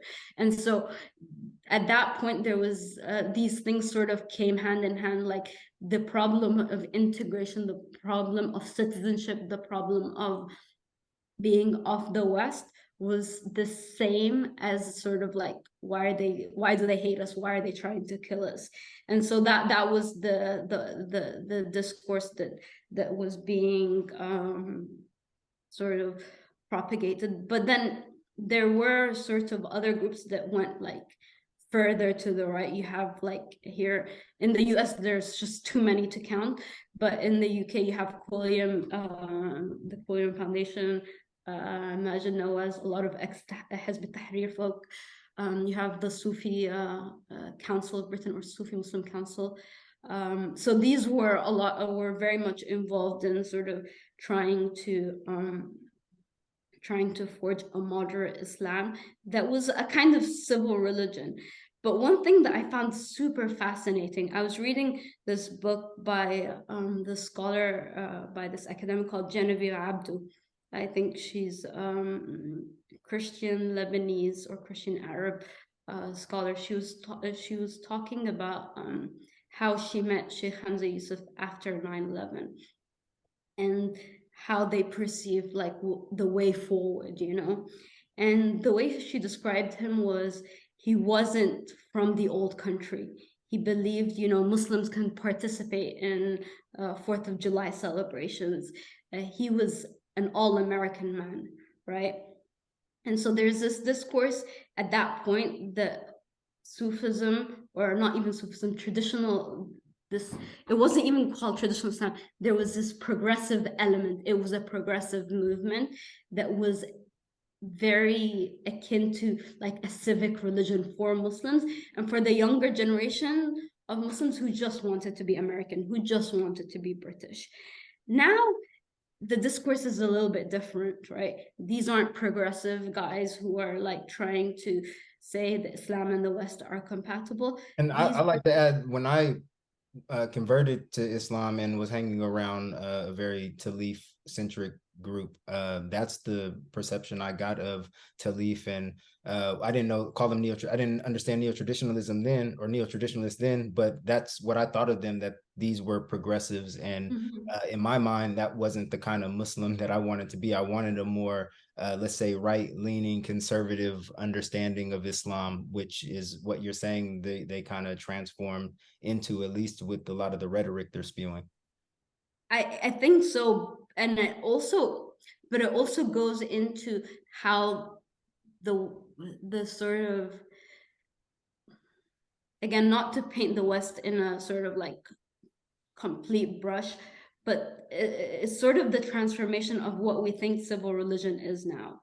The idea that civil religion is a Judeo-Christian but now Muslim culture that has certain values, that cares about the family, that are all these things that were not cool and were subversive about Islam, the conservatism of Islam that was subversive after 9/11, like these were men who hated feminism. These were men who didn't allow their women to do so and so. But look at these sheikhs. They're okay. Genevieve Abdi even mentioned a fatwa by Abdullah bin Bay saying, you know, if you're scared of Islamophobia, take off the hijab, wear a hat. These things were the popular discourse then. But now you have a very different discourse where, like, the view of civil religion in of itself is very conservative, and that Islamic conservatism is no longer a subversive element. It sits comfortably within a shared conservative imaginary of what the West could be and the potential of it. And that is family oriented. It has very traditional ethos that we're trying to protect the things that are being taken away from us. So what's interesting here is, like, it's not to say that like the right or the left are like are right or whatever. It's to see how these things are like just very historically contingent. Like you can be a subversive at one point, and you know, if you talk about the hijab, if you talk about these things are scary to an alien, to a Western progressive liberal mindset. But now it's sort of so it's sort of like the state's ideology of itself is super contingent, and it changes from time to time, and in that way so is its view of like the other. It's trying to mold in its image or trying to make you afraid of, in a way. Like I will, then I want to add, because you mentioned this in your book, that Abdul Hakim Murad tries to characterize the West, how the West treated Muslims or viewed Islam as a kind of jealousy. I don't know when you had written that specific part, but considering the situation going on now with how conservatives and far-right talking heads see Islam, and how they see it, some of its aspects as a means to revive their civilization. Would you maybe recant or rethink that his statement, or at least, or would there be a bit of credence in his statement that there's some jealousy? I want to say that in your book you kind of, at least how I understood it, that it maybe wasn't a right way of him to characterize what is going on in the West between Muslims and non-Muslims. But considering what's going on now, would you say that maybe there is a kind of affinity or jealousy to a certain extent, or maybe this is only kind of come about recently and it hasn't always been like that? Like, no, there was other reasons for yeah, I'll just sorry, this is also no, I understand what you're saying. right. I think so. He has Sheikh Abdul Hakim Murad has this article that I found really fascinating, on migrating to the lands of the melancholy, where he talks about Ishmael, who's sort of Over Beach, an allegory of like the Muslims coming into the West, right? So he describes him as this Syrian who's coming on to sort of the symbol of departing Christianity. He's this virile person who is not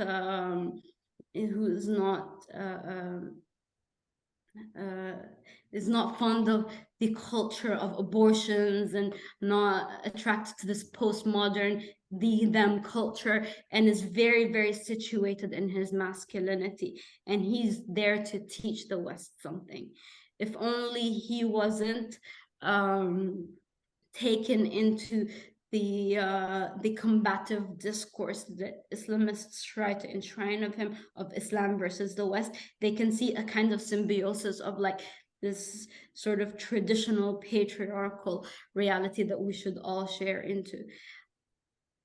I seem to believe that all of these are really contingent, constructed things. I don't necessarily see Ishmael as this virile subject who is here to bring traditional society into being. I don't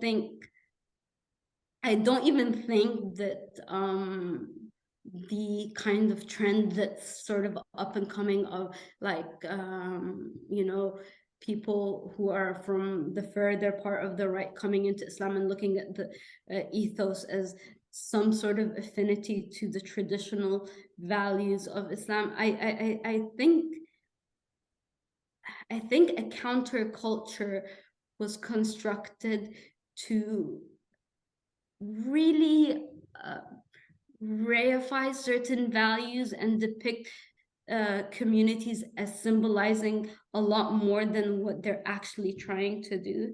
Like, I know that he does mention this in the article that, Ishmael comes from Syria, and Syria is this place that is in between like the secular Baathist and the traditional.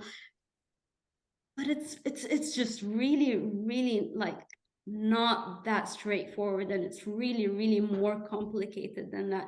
Like, and the traditional like family structure that I think a lot of the people are trying to imagine, parts of it are true, parts of it exist, but it's also an ideological construction that is like placed squarely on a people that doesn't necessarily need to resonate with a lot of the people. Like, just like one very simple example, the idea of like the female being, like the feminine being a representative of like the receiving element, right? The women are receptors and the men are the providers. There's an inherent feebleness and modesty within women, and there's other principles that are associated with like the masculine principle. I don't necessarily think that that's true for everyone in so-called traditional societies.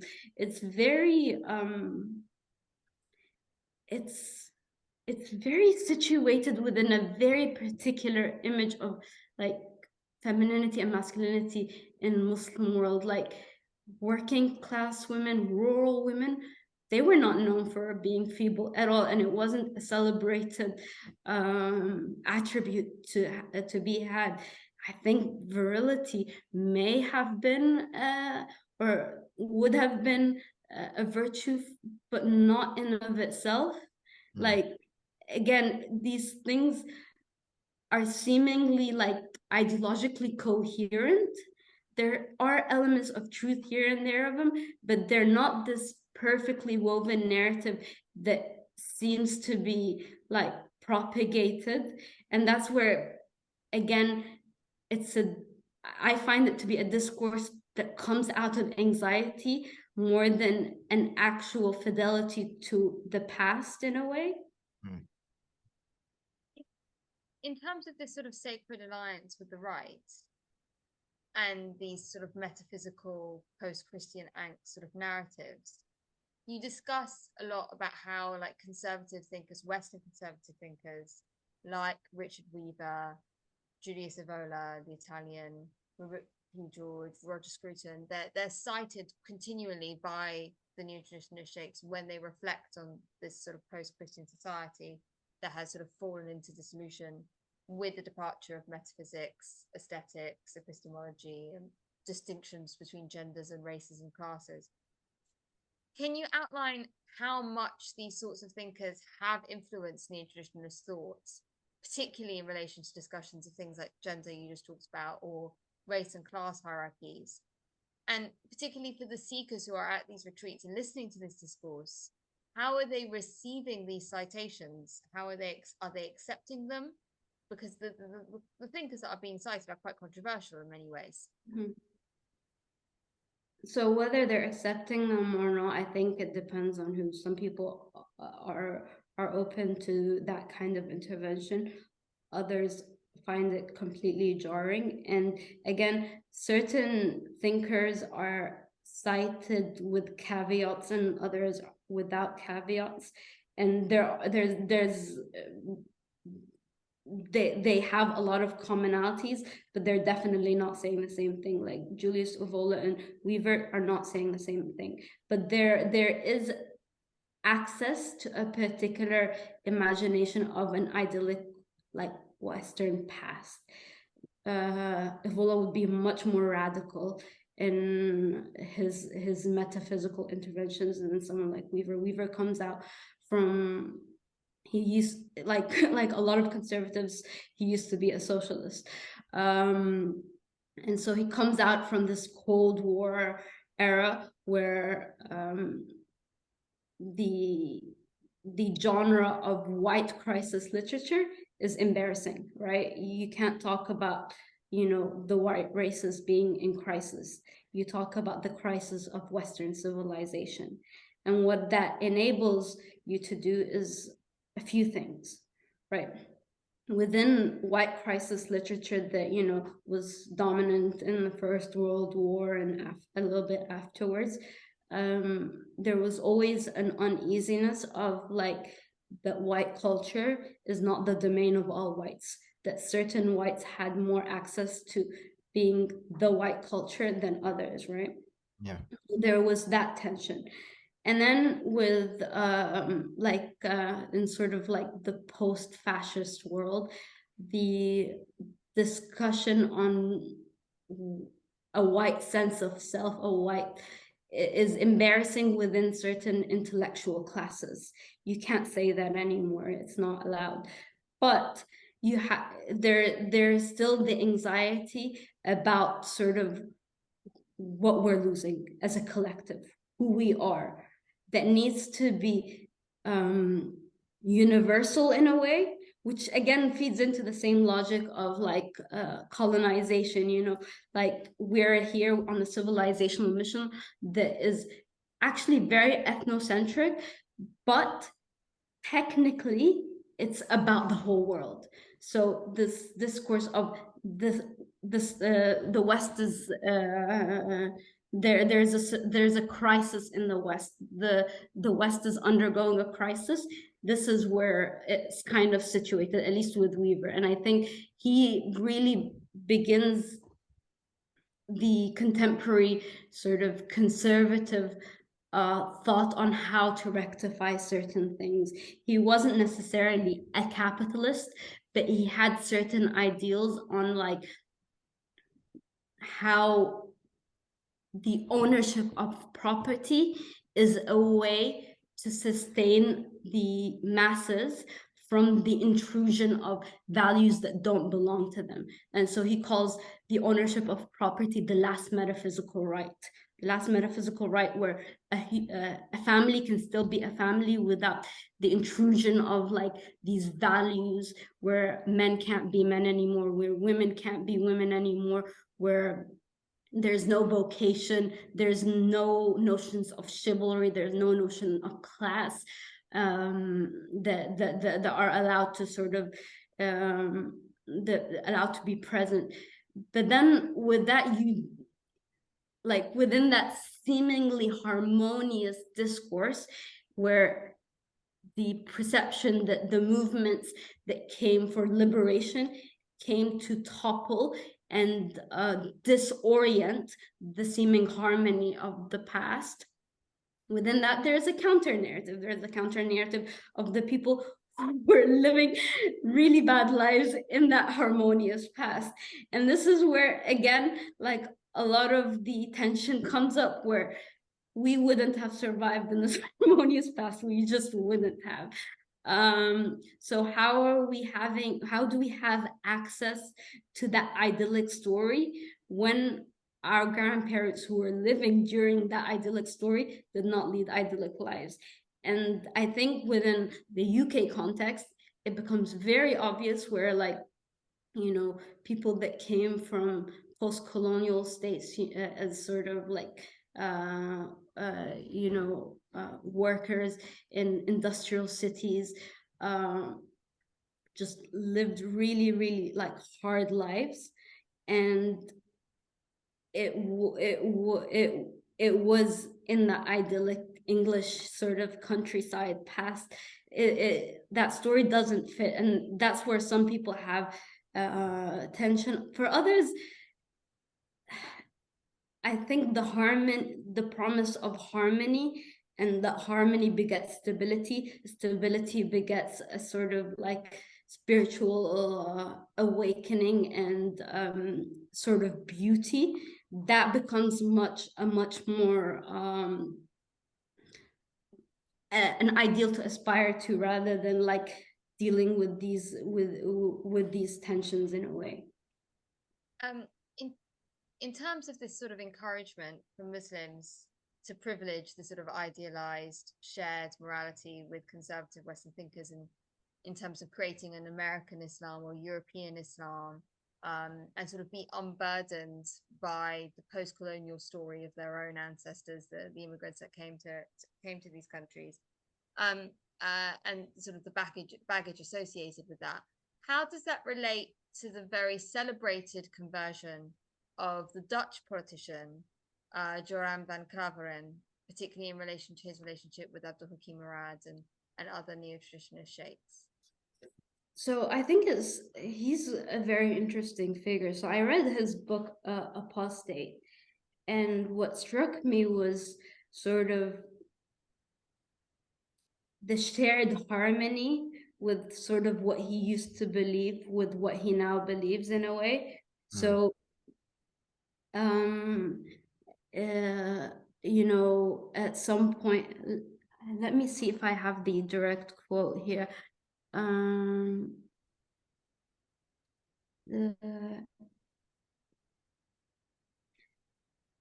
Yeah, so there isn't a sense of like his discourse about immigration, his discourse about the exceptionalism of Muslim violence as it pertains to like the immigrants in his own country hasn't really changed in the book. I have a few quotes. Yeah, since the 1960s in Saudi Arabia alone, 6 billion has been spent on worldwide exporting of radical interpretations of Islam. And he cites the Henry Jackson Society. Organizations from Qatar, the UAE, Kuwait also spend enormous amounts of money promoting radical variants of the faith. These variants contain often anti-Western, anti-Semitic, misogynistic, and is spreading fast. Recently, it turns out that Kuwait is spending millions on the financing of certain mosques in the Netherlands, while Amsterdam extremist committees manage all of nearly half of all Moroccan mosques.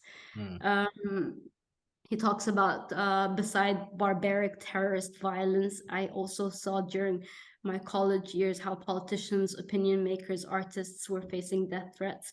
Moreover, statistics regarding honor killings, female circumcision, forced marriages in which people of Islamic backgrounds are overrepresented were not reasons to be optimistic about the development of Islam in the Netherlands. And then he goes on to call it a kind of whitewashing discourse that the progressives tend to have under the rubric of Islamophobia. So there again, there is this, and I don't necessarily like, this was at the beginning of his like conversion. I don't know to what extent he still holds a lot of these views on like the Moroccan community or immigrants, but it seems that there was a sense of like there wasn't a tension between his views on Muslim immigrants and his now Islam. And he cites again, okay, I don't think I have this quote here, but he cites the discussion that Sheikh Hamza Yusuf has with Roger Scruton as a sort of like proof that there's, how do I say it, that there is a kind of Burkean conservatism that Islam really propagates that the progressive West has sort of forgotten. So I don't necessarily see his conversion like as a radical shift in his politics, but rather, again, seeing that the conservatism within certain Muslim elements can recreate that idyllic West that like Christianity has sort of like been unable to uphold in a way. And by the way, I don't know if this is controversial to say. I assume it would be for some, but this is something that someone like René Guénon mentioned earlier on in his conversion, you know, that the West has sort of lost its soul, that Catholicism is not something that could sort of uphold the traditional values. He was against converting to Islam at the beginning because he didn't want to unsettle the sort of like continuum. But within Islam, he found the soul of like the missing conservative ideals, or the missing traditional rather than conservative, I would say, ideals that the West has long abandoned in a way. I mean, it makes me think of another paragraph in your book that you talked about more in the conclusion, which is that another key legacy of the neo-traditionalist movement has been the development of a kind of a small, quite nativist, white supremacist Muslim movement called Islam for Europeans, and how that marginal movement sort of uses neo-traditionalist materials that cite these right-wing thinkers to buttress their arguments. And I wondered, the claims of that movement, although it is marginal, has it impacted the community of seekers and how they view this discourse of race and racialization that the Shaykhs engage in? So I would say that when you talk to people in the real world, it's very different. It's a very different like animal from like the online presence of people propagating a lot of these messages. So I think the bulk of the people that I interviewed / I'm still talking to would not find any sort of like legitimacy in these claims, and would find it jarring and abhorrent, even if they still very much still like, even like as they are committed to like a very intellectual reading of like and a very open reading of like even right-wing materials or whatever. But I think when you go online, the counterculture that exists online is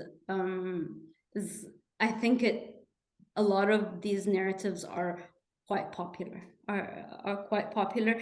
And there was a period, I don't think, thankfully, I don't think it's continued, but there was a period where certain sort of neo-fascist Muslims were popping up here and there. They were trying to, I don't know, reinterpret certain sort of like Hanafi texts on marriage and sort of compatibility on marriage as to say that like Islam paves the way against race mixing and things like that. So I don't think I don't think that's continued, but there for a while there did exist this sort of like, let's make a European Islam for Europeans, a white Islam for whites in a way. I think the way that this discourse, I don't think this discourse is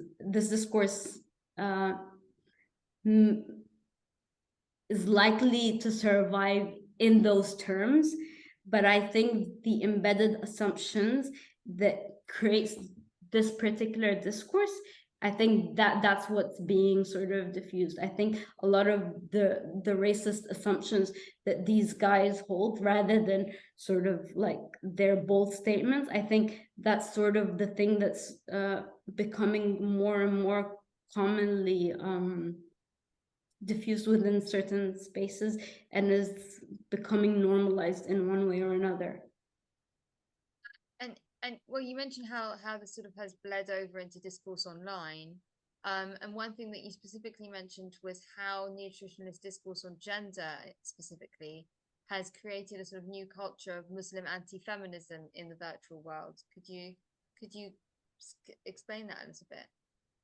I think at this point where we are right now, things have moved way beyond what it initially had been like a few years ago, especially with Andrew Tate converting to Islam and things being really like just insanely like transformed. But I think within certain, again, I didn't do a thorough study of like virtual or online spaces, but there has been a not co-option, but a reiteration of like the critique of like modern feminism in order to put women down, like as diplomatically as I could say. And I think earlier, like before Tate became sort of the thing to talk about, the views of Jordan Peterson were becoming very, very prominent in kind of creating the contours of this movement. And again, it's all based on a certain anxiety. And there's a kind of interesting embedded assumption that no one really vocalizes in such a way, except maybe Peterson himself, where like femininity is more amenable to modernist claims, like women can be co-opted by modernity in a way, whereas men embody a kind of traditional ethos. Like this is something that I mentioned earlier in the book. For Peterson has this view that like chaos is exemplified by the femininity in a way, and stability is essentially masculine. And so there's a sense that women are easily co-opted by modernity and therefore cannot sit comfortably within orthodoxy in a way. And so they're constantly trying to subvert the orthodox claims of religion, and they're constantly like yeah, they're uncomfortably Muslim, whereas men can be much more comfortably Muslim. And I think that's not something that any of the sheikhs have ever said, but that's something that is a part of like the online culture in the way that they perceive or that they depict their like outward critique of modernity in a way. I wonder if that idea has hindered, or I know you just mentioned the Shaykhs haven't propagated that belief that women are more susceptible to modernity or the ideas of modernity, and okay, so I wonder if that feeling has deterred women's scholarship in neo-traditionalist circles. I don't think it's deterred women from learning.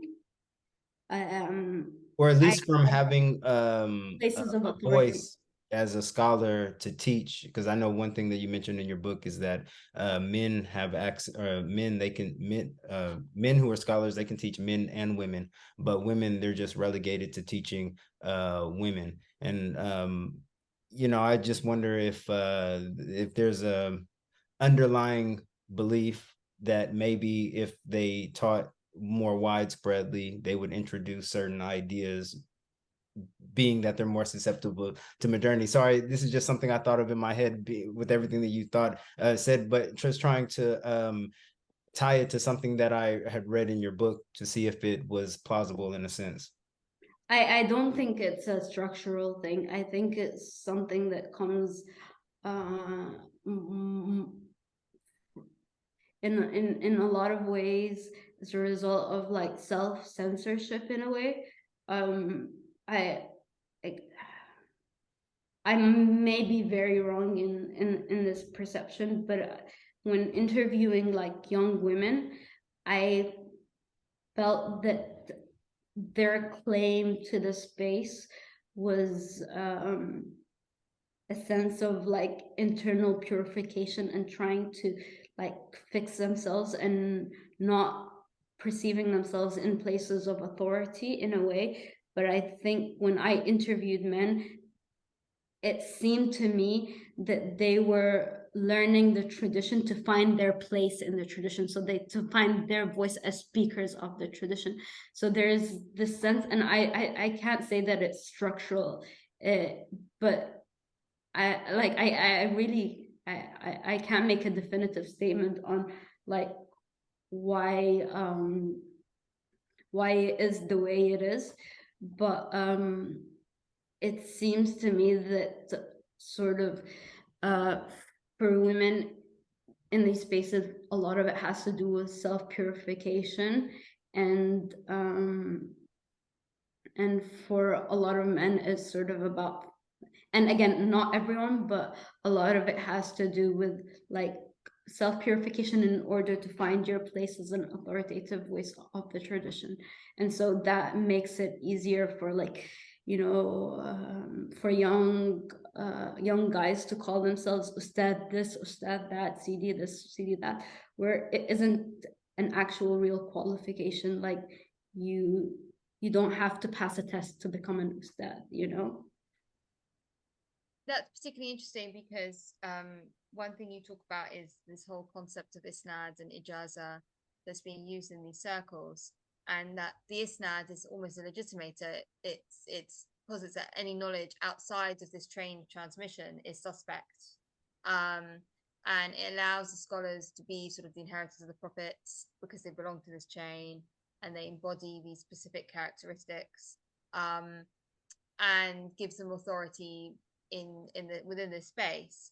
But how much does this concept of authority, particularly if it's unregulated, like you just mentioned, facilitate abuse within neo-traditionalist circles, and have there been any noteworthy instances of this in your experience? So I think when we talk about abuse generally in religious spaces, in the West, because again, in sort of like in other places, there are other dynamics that go into it and other legitimations, and it's facilitated in different ways. But so the one thing to note, firstly, that sort of abusive environments will always find very convoluted and very plausible ways in perpetuating their abuse. So this is to say that, academics within an academic environment, scholars will find a way to act in abusive ways against their students. So it's not something that is at all unique to neo-traditionalist spaces. Having said that, I think there have been instances where there have been people who claimed to have certain isnad, to have had particular teachers, and that wasn't true, and there wasn't a sort of checks and balances, and there wasn't a form of like not regulation but accountability, which is unfortunately what we continue to see within Muslim spaces. A certain claim has been made, abuse has been committed, and there's no sense of accountability to the abuse. But I think the problem with using isnad and sanad as a way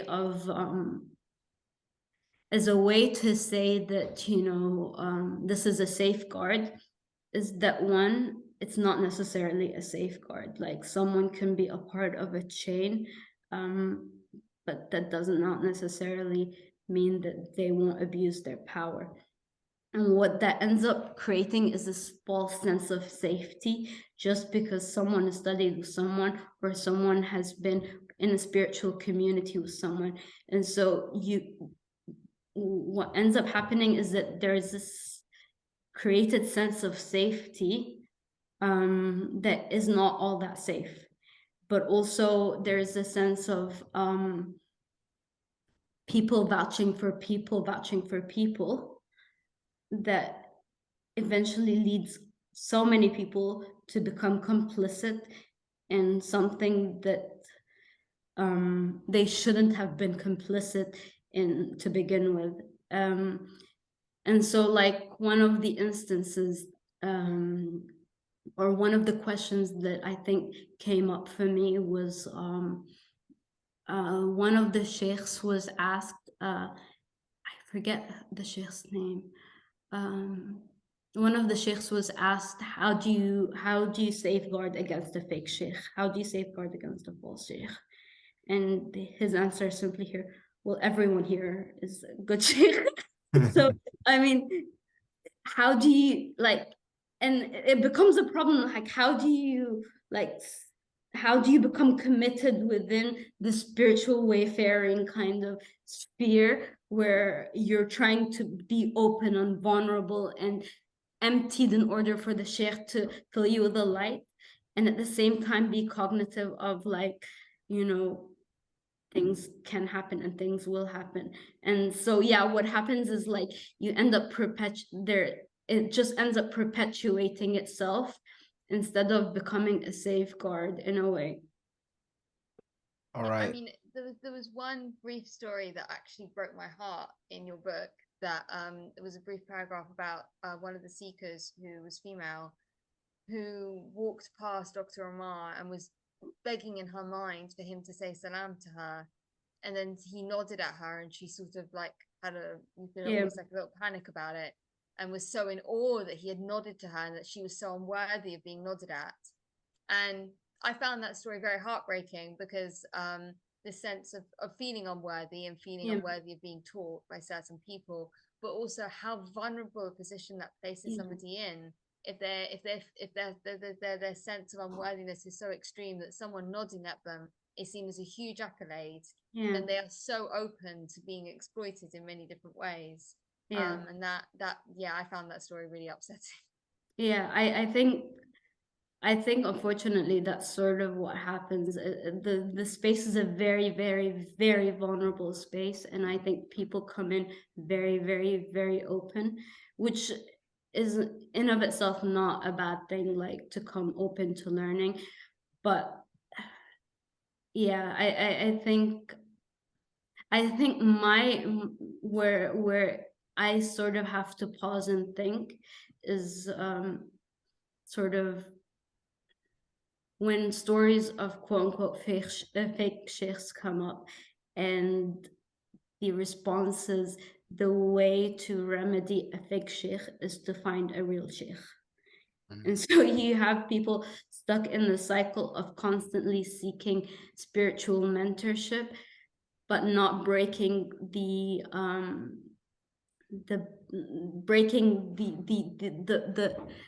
thing that made you susceptible to this abuse to begin with, right? And you just continuously see people like just going in cycles and cycles and cycles, and nothing really breaking in the middle.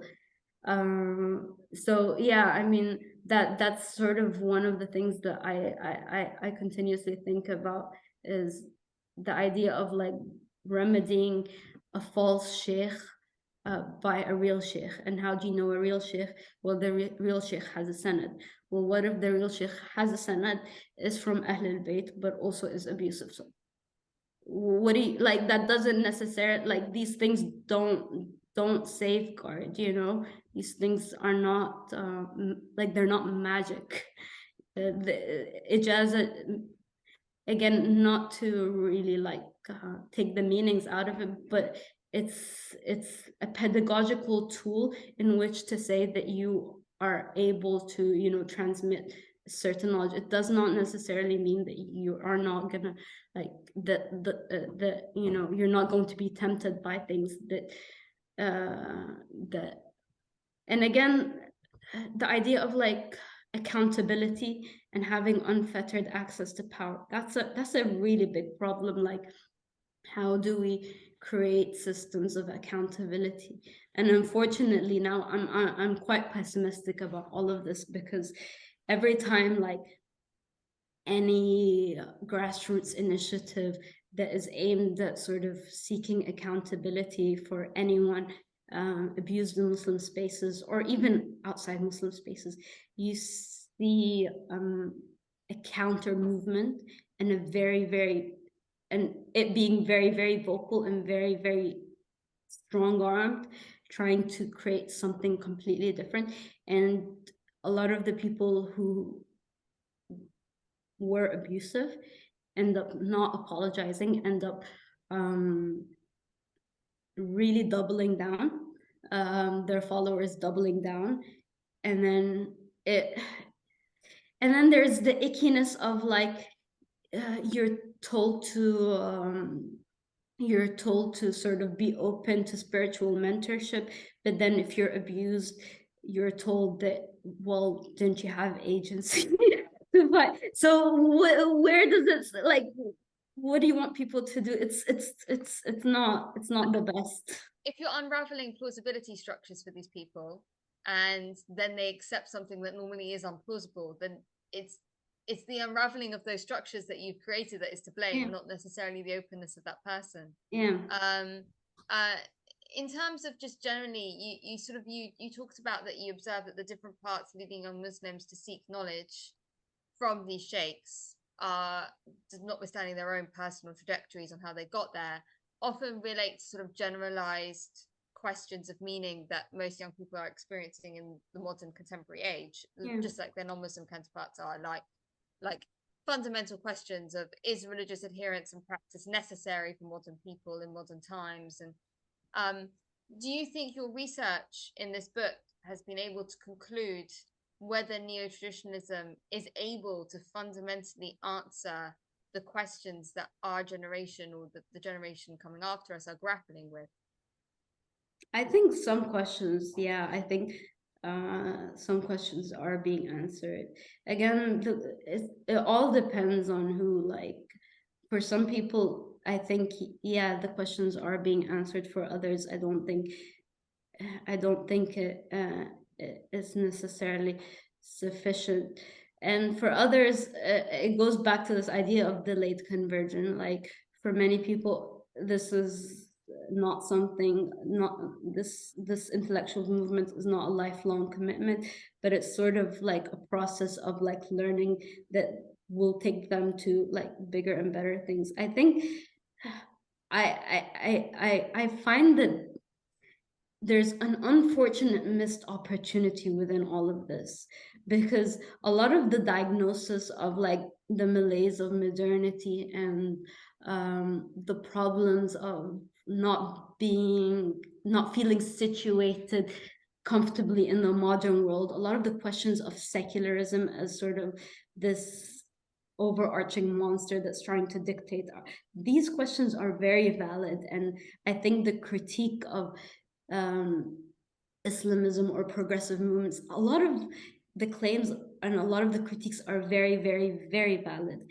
But unfortunately, sometimes the responses to these questions take us to the same dynamics, and we end up repeating the same problems that a lot of these other movements went through, you know. And this is the innate problem in perceiving, in not being able to be self-critical as a movement, or taking self-critique as a kind of like something to be afraid of, or a form of attack, or perceiving that other people failed because they didn't have access to truth.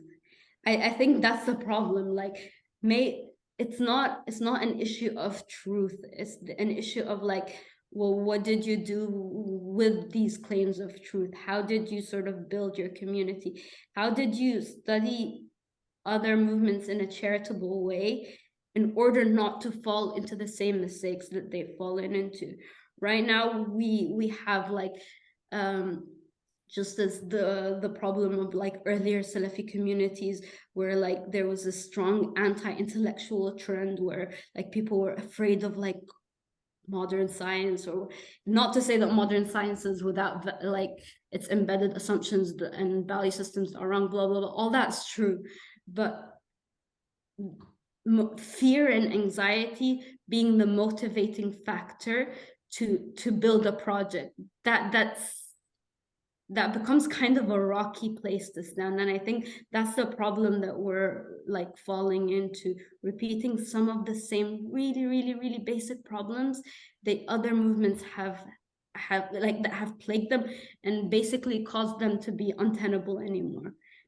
And like that's me speaking as a Muslim rather than sort of like as like someone who's studying this as like a writer or whatever.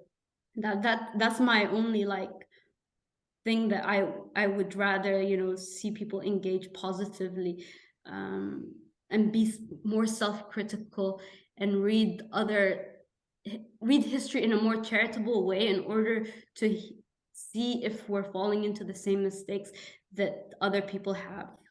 Definitely. And I hope with neo-traditionalism, we finally get the picture and we might not have to go through the cycle or continue through the cycle. But what are your thoughts on the future of neo-traditionalism in Islam in the West? Do you do you anticipate any significant changes or developments in the coming years?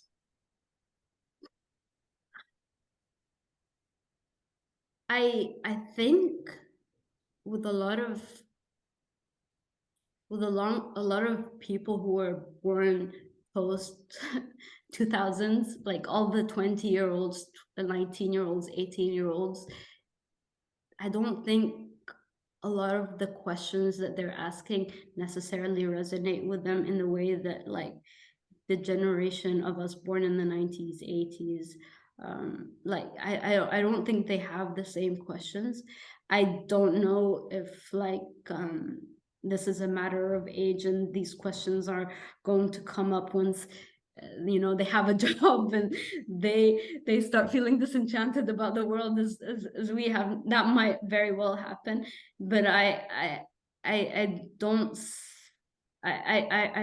I'm beginning to see that their significance for that generation is declining to some extent. um I see a lot of positives coming out of like the scholarship and the institutions that they've built. I think a lot of like academics and a lot of thinkers, a lot of people who were deeply, deeply committed to very rigorous study, they've come out of these institutions and have really created wonderful things. So I think that's that's a very, very positive thing to come out of this whole like this sort of movement, this sort of experience. But I really like I can't tell, like I don't think anyone can really really make any definitive claims one way or another. And you conclude your book by saying that as a fairly recent religious trend, neo-traditionalism has not been as extensively studied as other religious movements. What future avenues of research and analysis do you envision or hope will be done in this area? I really, really hope that someone studies Muslim neo-traditionalism alongside Catholic neo-traditionalism and Christian Orthodox neo-traditionalism. I think, speaking to my non-Muslim friends, there's the trajectories are very, very, very similar. The questions, the anxiety about modernity, the responses, the political imperatives. There's just so many similarities of how different intellectual movements are unfolding that I think someone needs to really look deeply into why that is and how that is. All right. Well, thank you for your time. We did take quite a lot of it. And you know, I really hope that people enjoyed this interview. I believe that if they were to read your book, they would enjoy that even more. And that's really what I hope to point people to is your work itself, because trying to get all of it in what we hope to be an hour and 30 minutes interview is very difficult. But it's because you gave us a lot really to think about. And as you already know, we had to sum down our questions to start with.